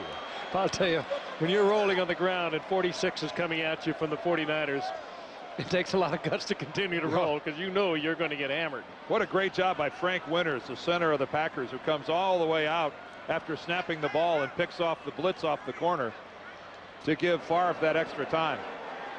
And Edgar Bennett heads to the Packer locker room. Bennett out. We've seen Levens in the second half, 3rd and a long 1 from the 39-yard line. Levens takes it to the 37, should have it. 1st down. Bennett is the 3rd starter on this Packer offensive team that's not in the ball game. Robert Brooks went out the first play of the game. Earl Dotson, their right tackle, injured his knee, and he's out of the ball game. And now Bennett in the locker room. So it's there's a lot of attrition taking place here on the Packer offensive team. Levens, though, does play a lot in certain offensive sets. Was a starter a year ago, so you really don't lose a lot with him in there. 4:40 to go. 1st down at the 36-yard line. And Favre going deep for Freeman. Knocked away at the last moment by Tyrone Drakeford on a pass that hung. 2nd and 10. It was so close. Freeman caught one of those a week ago against the Bears. That time Drakeford with good position. I'd say his position was perfect. And looking back into the eyes of Freeman, when Freeman looks for the ball, he looks for the ball. Well done. Drakeford replacing the departed Eric Davis, the Pro Bowler who opted to sign as a free agent with Carolina. 2nd down and 10 from the 36-yard line. And Favre has that one dropped by Freeman. It's the 3rd time he's dropped an easy pass tonight. That's the one the Green Bay Packers don't call a pick. A little crossing route on the outside.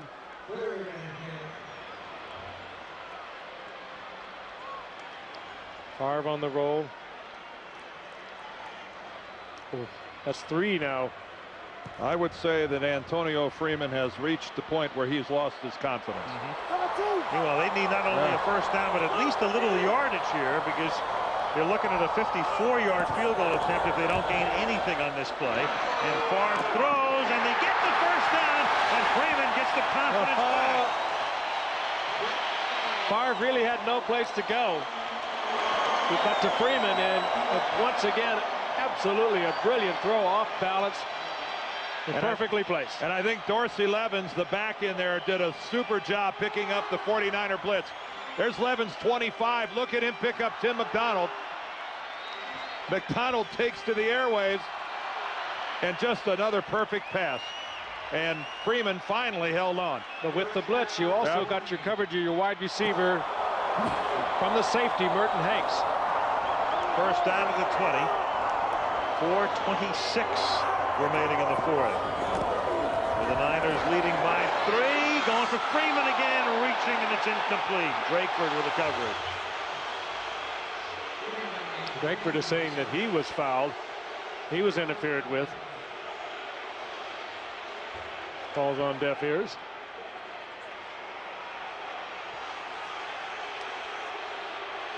Well, Drakeford's in a good position all night long.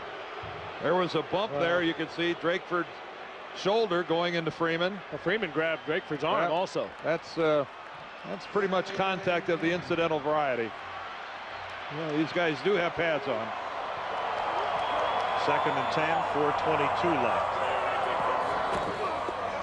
Here's Dorsey Levens to the 17-yard line. They have bullseyes all around this stadium, especially down in the end zones where Robert Brooks, as we mentioned, started it off. There's the biggest. 3rd down, call it 8 now. 18-yard line. 3:47 left in the 4th. Does Pete Carroll come after him? 3 receivers set to the left. Favre goes that way, almost picked off.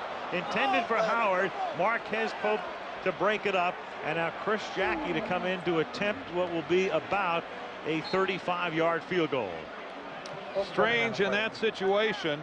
He goes to the guy who really doesn't have a lot of experience running plays from scrimmage here for the Packers, and Desmond Howard.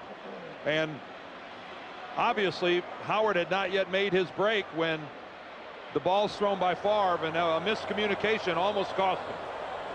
35-yarder for Jackie to try to tie the game. He's made them from 30 and from 25, and this one is good. And Green Bay has erased an 11-point halftime deficit.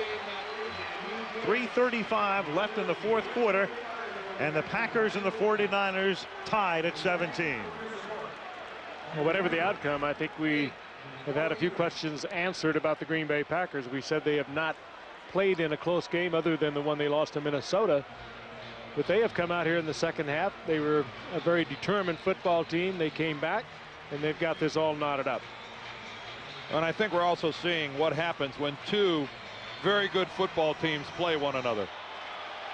There's two good defensive teams. Again, you see how the Packers have dominated the second half from a yardage standpoint, and over what, about 132 yards ahead of the 49ers overall. These are two quality football teams duking it out. 49ers had taken total control of this game in the second quarter, and it was a question whether Green Bay was going to come back, and they did. Hentrick kicks off. Dexter Carter from the 6. Swinging to the outside. Good run back and thrown out of bounds up at the 34-yard line by Tyrone Williams. Now, granted, it's only the middle of October, and you don't want to get ahead of yourself, but you're looking at two clearly elite teams in the NFC. And if they wind up with similar records this season, and they get to the NFC Championship game, you could be looking at where you're going to play it. I know it's not too early to talk about that. They made all vote on San Francisco for the NFC Championship game. Late January. First down from the 34-yard line. Gerbach swinging it out, caught by Kirby, and he gets taken down from behind by George Kuntz up at the 39-yard line. And comes up shaking. Yes, he is.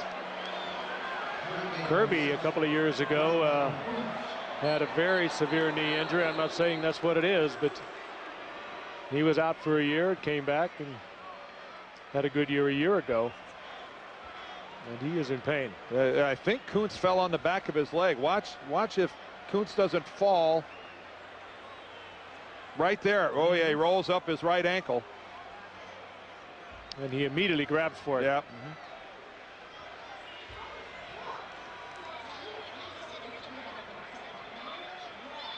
Kirby picked up from Miami when Jimmy Johnson decided to go with his particular offense. He found Kirby, who'd been pretty much a third down back, expendable. The 49ers brought him in initially as a third down back, but as of tonight, with Tommy Vardell looking on as the guy they're going to make into their featured back.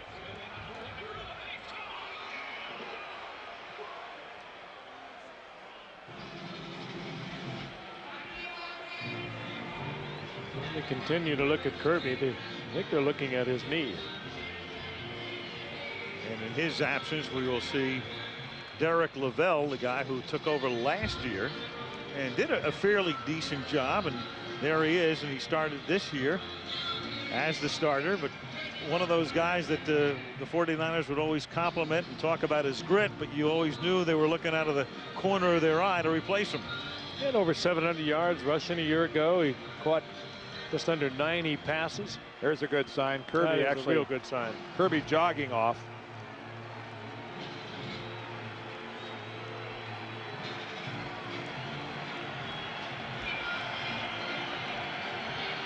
Terry Kirby to the sidelines, and Lavelle in the game, and play ready to resume right now. Second down and 5 for the 49ers up at the 39-yard line. 3:19 left in the fourth. Game time at 17. Crowd in full throat.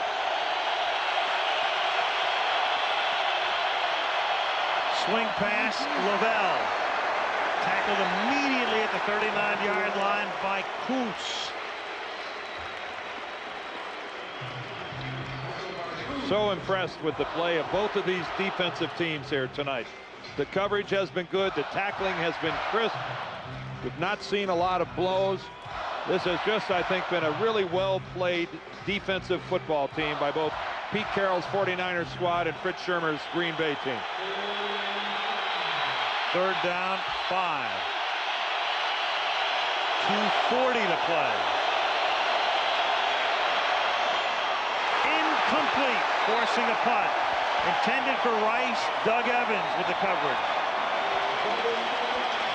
Well, Evans is on that thing like he's inside the 49er huddle listening to the play. Good defensive scheme. I think they were thinking they would go to Jerry Rice. Evans had good possession because he knew he had deep help. Evans makes a break on that football almost quicker than Jerry Rice. 49ers in this half, 5 possessions, every one of them ending with a punt. Tommy Thompson to kick it away. Desmond Howard pulls it in at the 14. Takes it back to the 19-yard line. Tackled there by Junior Bryant with 2:25 remaining in the 4th quarter. Well, this is why you play the game if you're an offensive player. To get the ball in this situation, you have all of your timeouts remaining. You get a chance to get after it. Bill Walsh, I think, walking the sidelines. Couldn't take it in the press box. He was up here for most of the game, is now on the sidelines. How do you keep those juices from flowing? 1st down, Green Bay. They have all of their timeouts plus the 2-minute warning. And Favre throws, and it's incomplete. He's trying to get it into Antonio Freeman, who was covered at that point by Lee Woodall. 2nd down. Favre had enough trouble trying to get away from Dana Stubblefield. Yeah, Favre has had some drops tonight. That's one of the reasons that Brett, and it's incredibly uncharacteristic for him to complete less than 50% of his passes. In fact, the only time in the last several years he completed less than 50% of his passes was in the monsoon Monday night game in Chicago 2 years ago, a game he still won. 2nd and 10, and that's picked off, intercepted by Marquez Pope, and the 49ers have a 1st down at the Green Bay 13-yard line. We're talking about a good read. Pope, who had coverage, but he had double coverage, had deep man zone behind him. Well, he just read it perfectly. But he's throwing it to a rookie, Derek Mays. And Frank, I want you to look at the route that Mays runs. And it's a real soft. Watch this route by Mays, Frank. Tell me what you think. He does not go for the ball for one. No, look at that. Now, Derek Mays, as a receiver, has got to make a better break to the inside than that. Marquez Pope, who has to keep reading about how vulnerable he is. Yeah, what's that? His 4th interception of the year. In the last 5 games. A full take that from the 12-yard line. Derek Lavelle to the 11-yard line. Well, when Marcus Pope came last year, he came as a safety, had been playing safety and was moved to the corner. Meanwhile, Green Bay now wants to take its timeout here. And then the clock will stop again at the 2-minute warning. They're already, in effect, conceding at least a field goal and figuring, okay, we're down by 3, and we'll conserve as much time as we can when we get the ball back. And on that interception, we can go all the way back to the first play of the game when the Green Bay Packers lose Robert Brooks. I don't know that Derek Mays is the guy you wanted to have to go to in this situation. Well, he was the read. You almost have to go with the read, and he did not follow his slant here, but it was played perfectly by Pope, who had coverage behind him. He was perfectly safe. Here's Robert Brooks, the first play of the game. He got his right foot way out in front of him, strained his knee, and immediately we were told he wouldn't play tonight, so there's some severity to it. Sure, there'll be some tests tomorrow that'll give Mike Holmgren and this team a better example, a better idea rather, of how long it'll be. Fritz Shermer sending out defensive instructions on 2nd down and 10 from the 12-yard line. The clock will stop after this play for the 2-minute warning. It is Derek Lavelle. He takes it to the 10. When play resumes, it'll be 3rd and 7, and the 2-minute warning comes officially with 1:59 to play in the 4th. 3rd down and 8 now for the 49ers at the Green Bay 10-yard line. Jeff Wilkins ready to kick a field goal if necessary. He'd prefer an extra point, obviously. I think we can count on that. Yep. 3rd down, 8 from the 10. And they're just going to settle for a field goal attempt with Gerbach simply moving the ball to between the hash marks and setting up a Wilkins attempt. And now Green Bay will take a timeout here to conserve the clock. 1:54 remaining, and they have 1 timeout, which that's a most interesting and a very uncharacteristic 49er call right there. That's a lot of time. That is extremely conservative. That's extremely conservative by the 49ers with this much time remaining in the ball game. Just going right in between the 2 hash marks to give him a spot in the middle. That's you see that in college football, but there's going to be a lot of time. The middle's not that big a deal anymore since they moved those hash marks in a few years ago. They could have run some seconds off that clock very easily. I'm sure I'm not tempted to loft one into the corner of the end zone or let Jerry go up for it. Or you got J.J. Stokes, a huge receiver on the other side at 6'4". Instead, they're going to opt for a 3-point attempt. Gerbach to hold. Wilkins from this range has been perfect in his NFL career. Of course, nobody ever retires perfect. No. 28-yard attempt. Straight through. So the drama thickens. There's some football left to be played here at Lambeau. 1:50 and 1 timeout at the Packers' disposal. And the ever dangerous Don Beebe on the receiving end of this kickoff. Having a career night. And ran one back 90 yards last week against the Bears.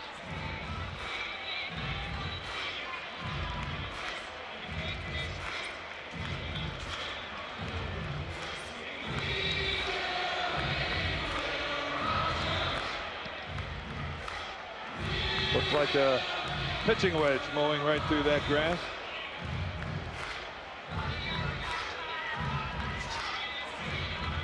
So the 49ers go up by 3. They go home after the game and then have Cincinnati next week in San Francisco. Then they go to Houston and to New Orleans. So a relatively soft schedule until they meet Dallas on the 10th of November. And again, Steve Young not playing tonight. 3rd week in a row he's been off with the groin injury.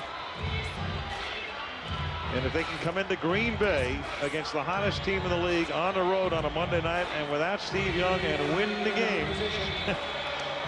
The Packers 49ers. Packers have a bye next week.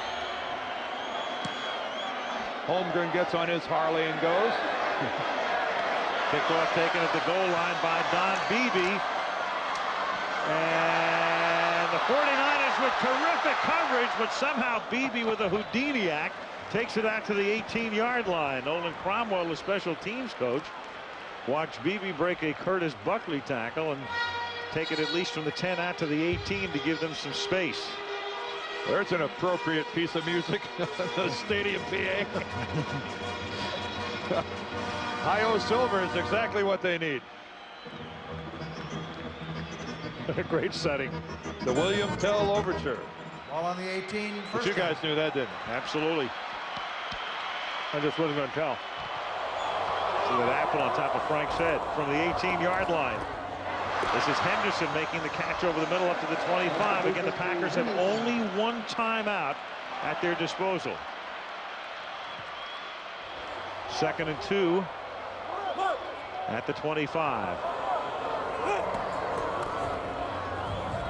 Favre throws over the middle and hits the tight end, but it's dropped by Keith Jackson up at the 39-yard line. Flag is down at the 29.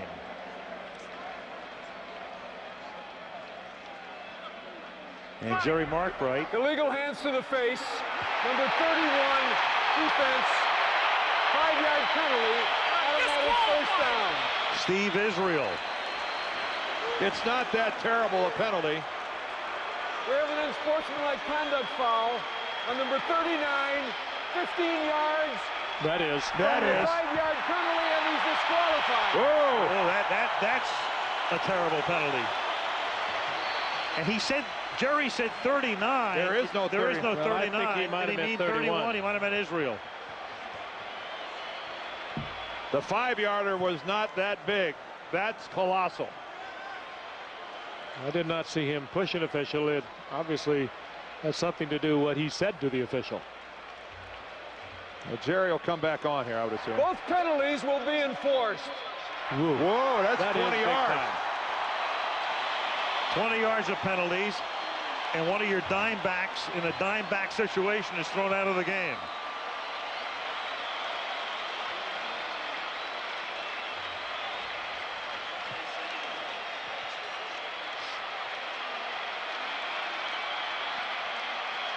They move it up to the 45-yard line. 1st and 10 at the 45. And it's hauled in by who else? Don Beebe. Boy, how do you... I don't know, but Beebe's having a career night. Sure is. I don't have all the Buffalo stats. He had some great nights and great days with Buffalo, but this is truly remarkable performance by Don Beebe. 198 receiving yards for Beebe tonight. Beebe not all that tall, 5'11", but he has that great speed. You have to respect it. 1st down, 44-yard line. San Francisco leading by 3. Favre correcting traffic and throws, and it is caught at the 36-yard line. It's Don Beebe again. What a gun. Beebe catches a Beebe. And a Beebe it was.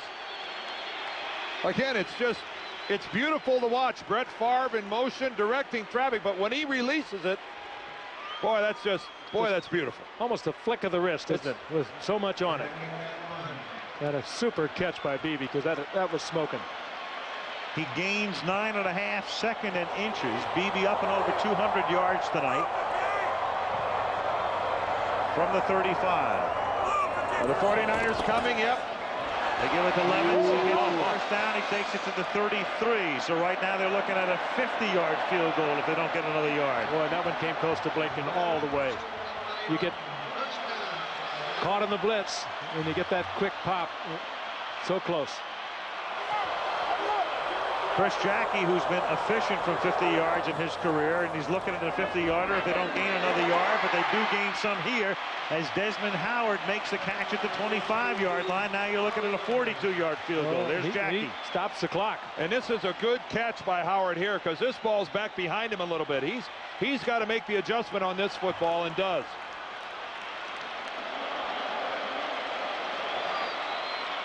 Watch Desmond Howard here. He's going to make his break to the sideline, wanting the ball in front of him, but it's back behind him. He's got to rotate around and hold on to the football and slide out of bounds. And I think that was Frankie Smith in there where Steve Israel should have been. 2nd down, 2 at the 25-yard line.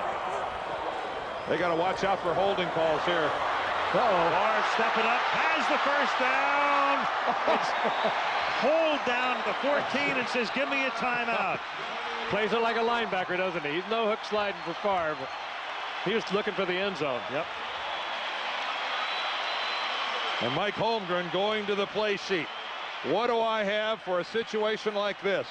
Because right now he's got to be thinking about getting into the end zone. I don't think that he's going to settle for a field goal to tie this up. They're going to take a shot or two at the end zone. Packers have just used their final timeout. 30 seconds remaining in the 4th.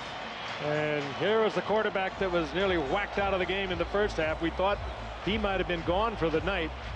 Looked dazed, came back in. That was Ken on quite a show. That was Ken Norton that got all the way down there and put the hit on him.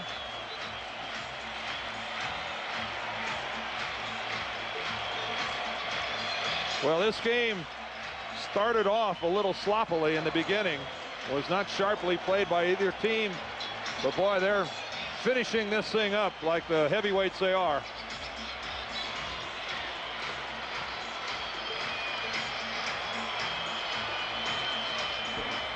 Pack out of timeouts, first down. Walsh, who's watched the entire game from upstairs on the field in the waning moments. 1st and 10 from the 13.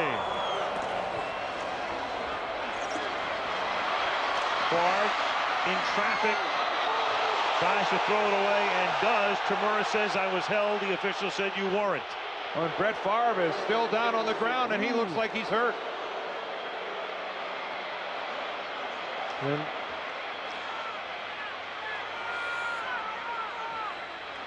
apparently falling on his right elbow, and if he needs an injury timeout here, he'll have to come out of the game. And Jim McMahon, so sparingly used in the last 2 seasons, will have to come in. again, he takes a shot to the face and then is just hammered right into the turf. Oh, he might have had the wind knocked out of him. He landed heavily with no chance of protecting himself. But he's going to have to stay. He will stay in the game with the play clock down to 5. And on 2nd and 10, Favre throws, and that's incomplete with 17 seconds remaining. So now you're in a position, you've got a 3rd down, and if you throw underneath and can't stop the clock, you run the risk of not being able to kick a game-winning field goal or a game-tying field goal at this point. And they will not do that. No, because they can't run their field goal team out in time. No. So if there's no stoppage of the clock, then the other disaster is a sack. he has no choice but to loft this into the end zone. And of course, that's fraught with peril. Yep. The 49ers are realize it. He will be careful with it. 3rd down and 10. Levin's in motion. And Favre throws, nobody home except the band, and so Jackie will come in to try to tie it and send it into overtime.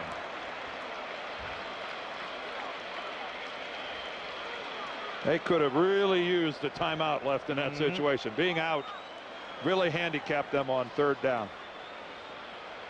And Brett Favre showed more than a small measure of toughness staying in there after taking that shot, being driven into the ground hard. Now the 49ers will take a timeout as Chris Jackie gets set to kick what will be a game-tying 32-yard field goal.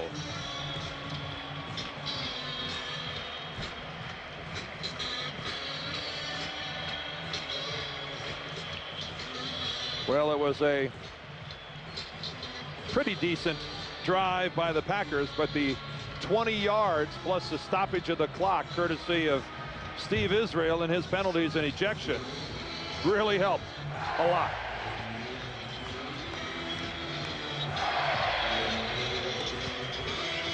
Craig Hendrick will hold it. Frank Winters will snap.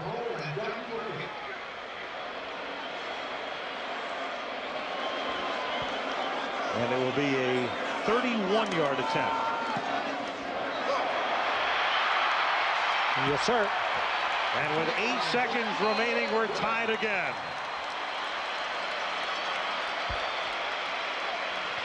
The score is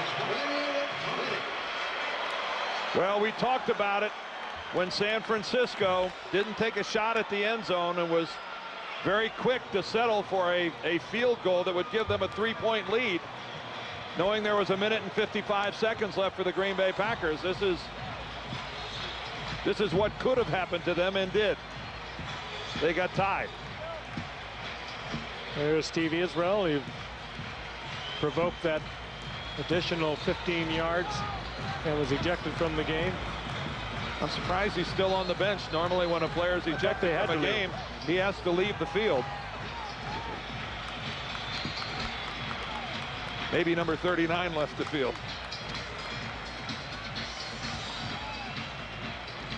Sherry Markbright originally called number 39. There is no such player on the 49er roster.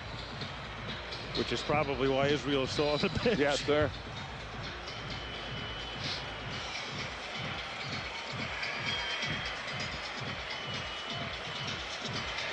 Hendrick to kick it off. The clock starts when a 49er touches it. Right there. Dropped and picked up by Derek Deese. And he takes it up to the 33-yard line. So the 49ers have time for one more play. In all probability, a kneel down. And then the next critical call will be by the 49ers, heads or tails. And that so often is the critical call. Very, very quiet night, no wind.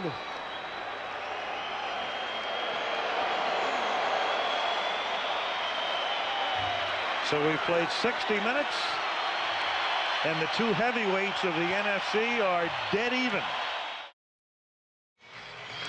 The 49ers won the toss for overtime, so they will receive. Crouch standing, Craig Hendrick to kick, and Dexter Carter to run it back. So here we go, overtime in Green Bay. Carter from the goal line. Back up to the 22-yard line. Roderick Mullen makes the tackle. In overtime, first team to score wins. It's sudden death. They can play a maximum of 15 minutes. And each team has 2 timeouts. And by and large in overtime, you're only allowed 1 mistake. Normally the first mistake ends up costing you the ball game. This is the 6th overtime game of the season in the National Football League. The previous 5 have been determined by field goals. From the 23, a busted play, and Anthony Lynn takes the handoff and brings it out to the 24. So an ignominious beginning to the OT for the 49ers, but they get away with it.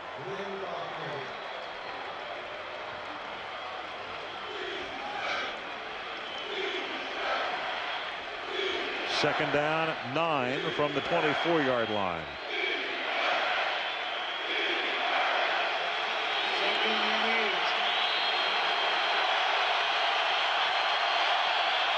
Terry Kirby back in the game. He was shaken in the 4th quarter. He takes the swing pass and is tackled immediately up at the 25, setting up a 3rd down, and Butler and Williams in on the tackle. Boy, and Elvis gets planted by Reggie White. I think what the Green Bay defense is just about taking Jerry Rice and J.J. Stokes out of this game here in the second half. Quarterback has looked to them, but they've been drawing double coverage. Somehow they've been able to do it and get away with it.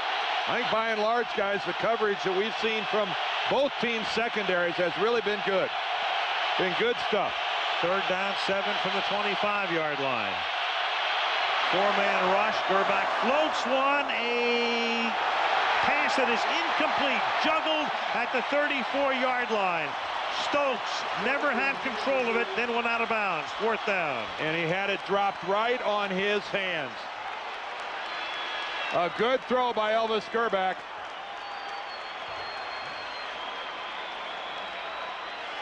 Just not able to pull it in. Gerback put it where he had to, outside. Can't be picked off there. Stokes not able to control it. Stokes hasn't caught a pass in 2 games. He was thinking about staying in bounds, not concentrating enough on the ball. The ball just on his fingertips. Stokes shut out tonight, and Rice, after a tremendous first half, only 1 catch in the second. Tommy Thompson to punt it. Desmond Howard to run it back. Short kick. Fair catch called for at the 44. So the Packers will start near midfield. And that punt was really close to being blocked, wasn't it? Yep, by Eugene Robinson. Yep. He thought he had it. That was Gerback's reaction on the Stokes pass.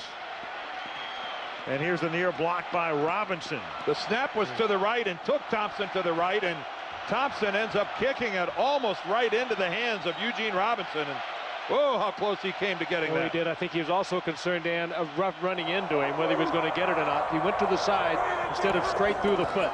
First down from the 44-yard line, and the pass is incomplete, and they got away with one there. Beebe going one way and the pass going the other. Coverage by Drakeford. Where they got lucky there is that Drakeford was playing Beebe, not the football. He didn't see the ball. You were so right. Again, a timing pattern, and you can't suspect that maybe the Beebe and Favre have worked on all of these things as much as certainly he would have worked with Robert Brooks, who was injured early in the game and had to leave. Drakeford never saw the football. If he could have seen it and reacted to it, he might have got it. 2nd and 10 at the 44-yard line. Freeman in motion. They keep it on the ground. It's Levens to the 47. Setting up a 3rd down and 7. We've played 1 minute and 50 seconds of overtime. Chris Jackie, the field goal kicker for Green Bay, has a career best of 54 yards, but again, that was indoors against Detroit. Well, here we have a 3rd and long. What are the odds of Brett Favre being on the move here, trying to make something happen? 3rd down and 7. He's going to drop straight back and find the open man. Beebe over the middle. 1st down at the 40-yard line. I mean, this is a game of a lifetime for Don Beebe. With a little move, he had man coverage by Drakeford, who's done a good job on him for the most part tonight. Beebe came right into his face, giving him a little look to the outside. He'll look over his right shoulder, freezes Drakeford. He goes with it, steps to the inside, and he's wide open. 3rd biggest night in Packer receiving history for Beebe. 220 yards, 11 catches. Short flip, 4-yard gain. Ball caught by Derek Mays. Chris Jackie, and it figures to be up to him shortly. At least right now they are headed in that direction. If they don't gain another yard, he'd have an opportunity from 52 yards. 2nd down and 5. Meanwhile, Favre closing in on 400. Brett has thrown for 395 in the game.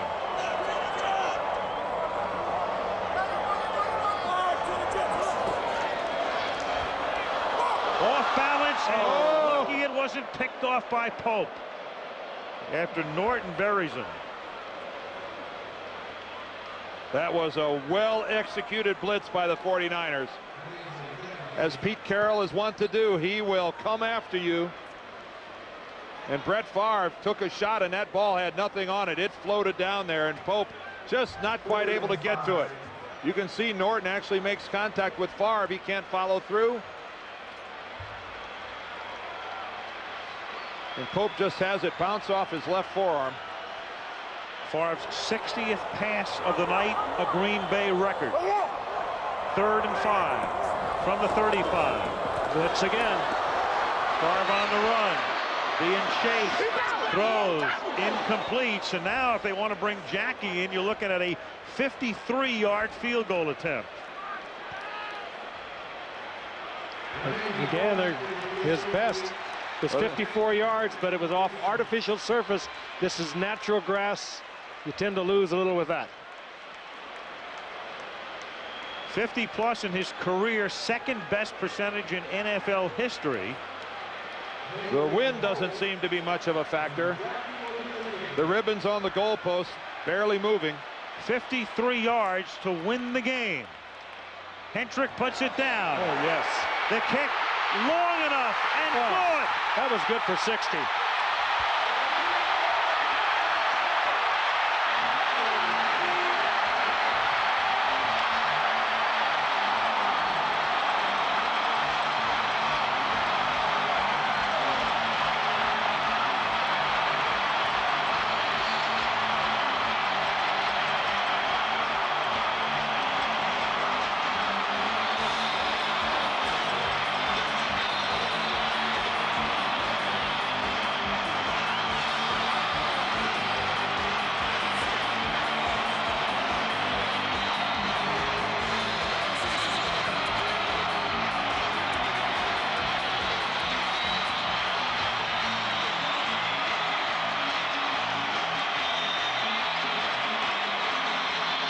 Frank, your initial analysis, I have to agree with. This might have been good from 60. It's still going up. Yep. That did not just barely clear the crossbar.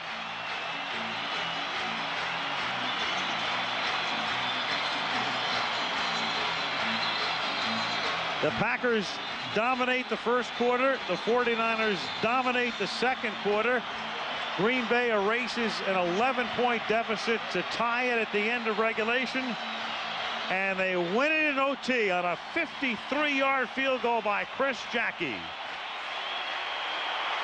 Longest field goal ever to win an overtime game. Always happens on Monday night, doesn't it? Yes. Always Big something build-up, different. hell of a game. Two heavyweights. You said that earlier, Al. That's so true. They'll be there in the playoffs. Well, they'll be there in the playoffs. There's no doubt about that for each of these teams. Will they be here for the NFC Championship game?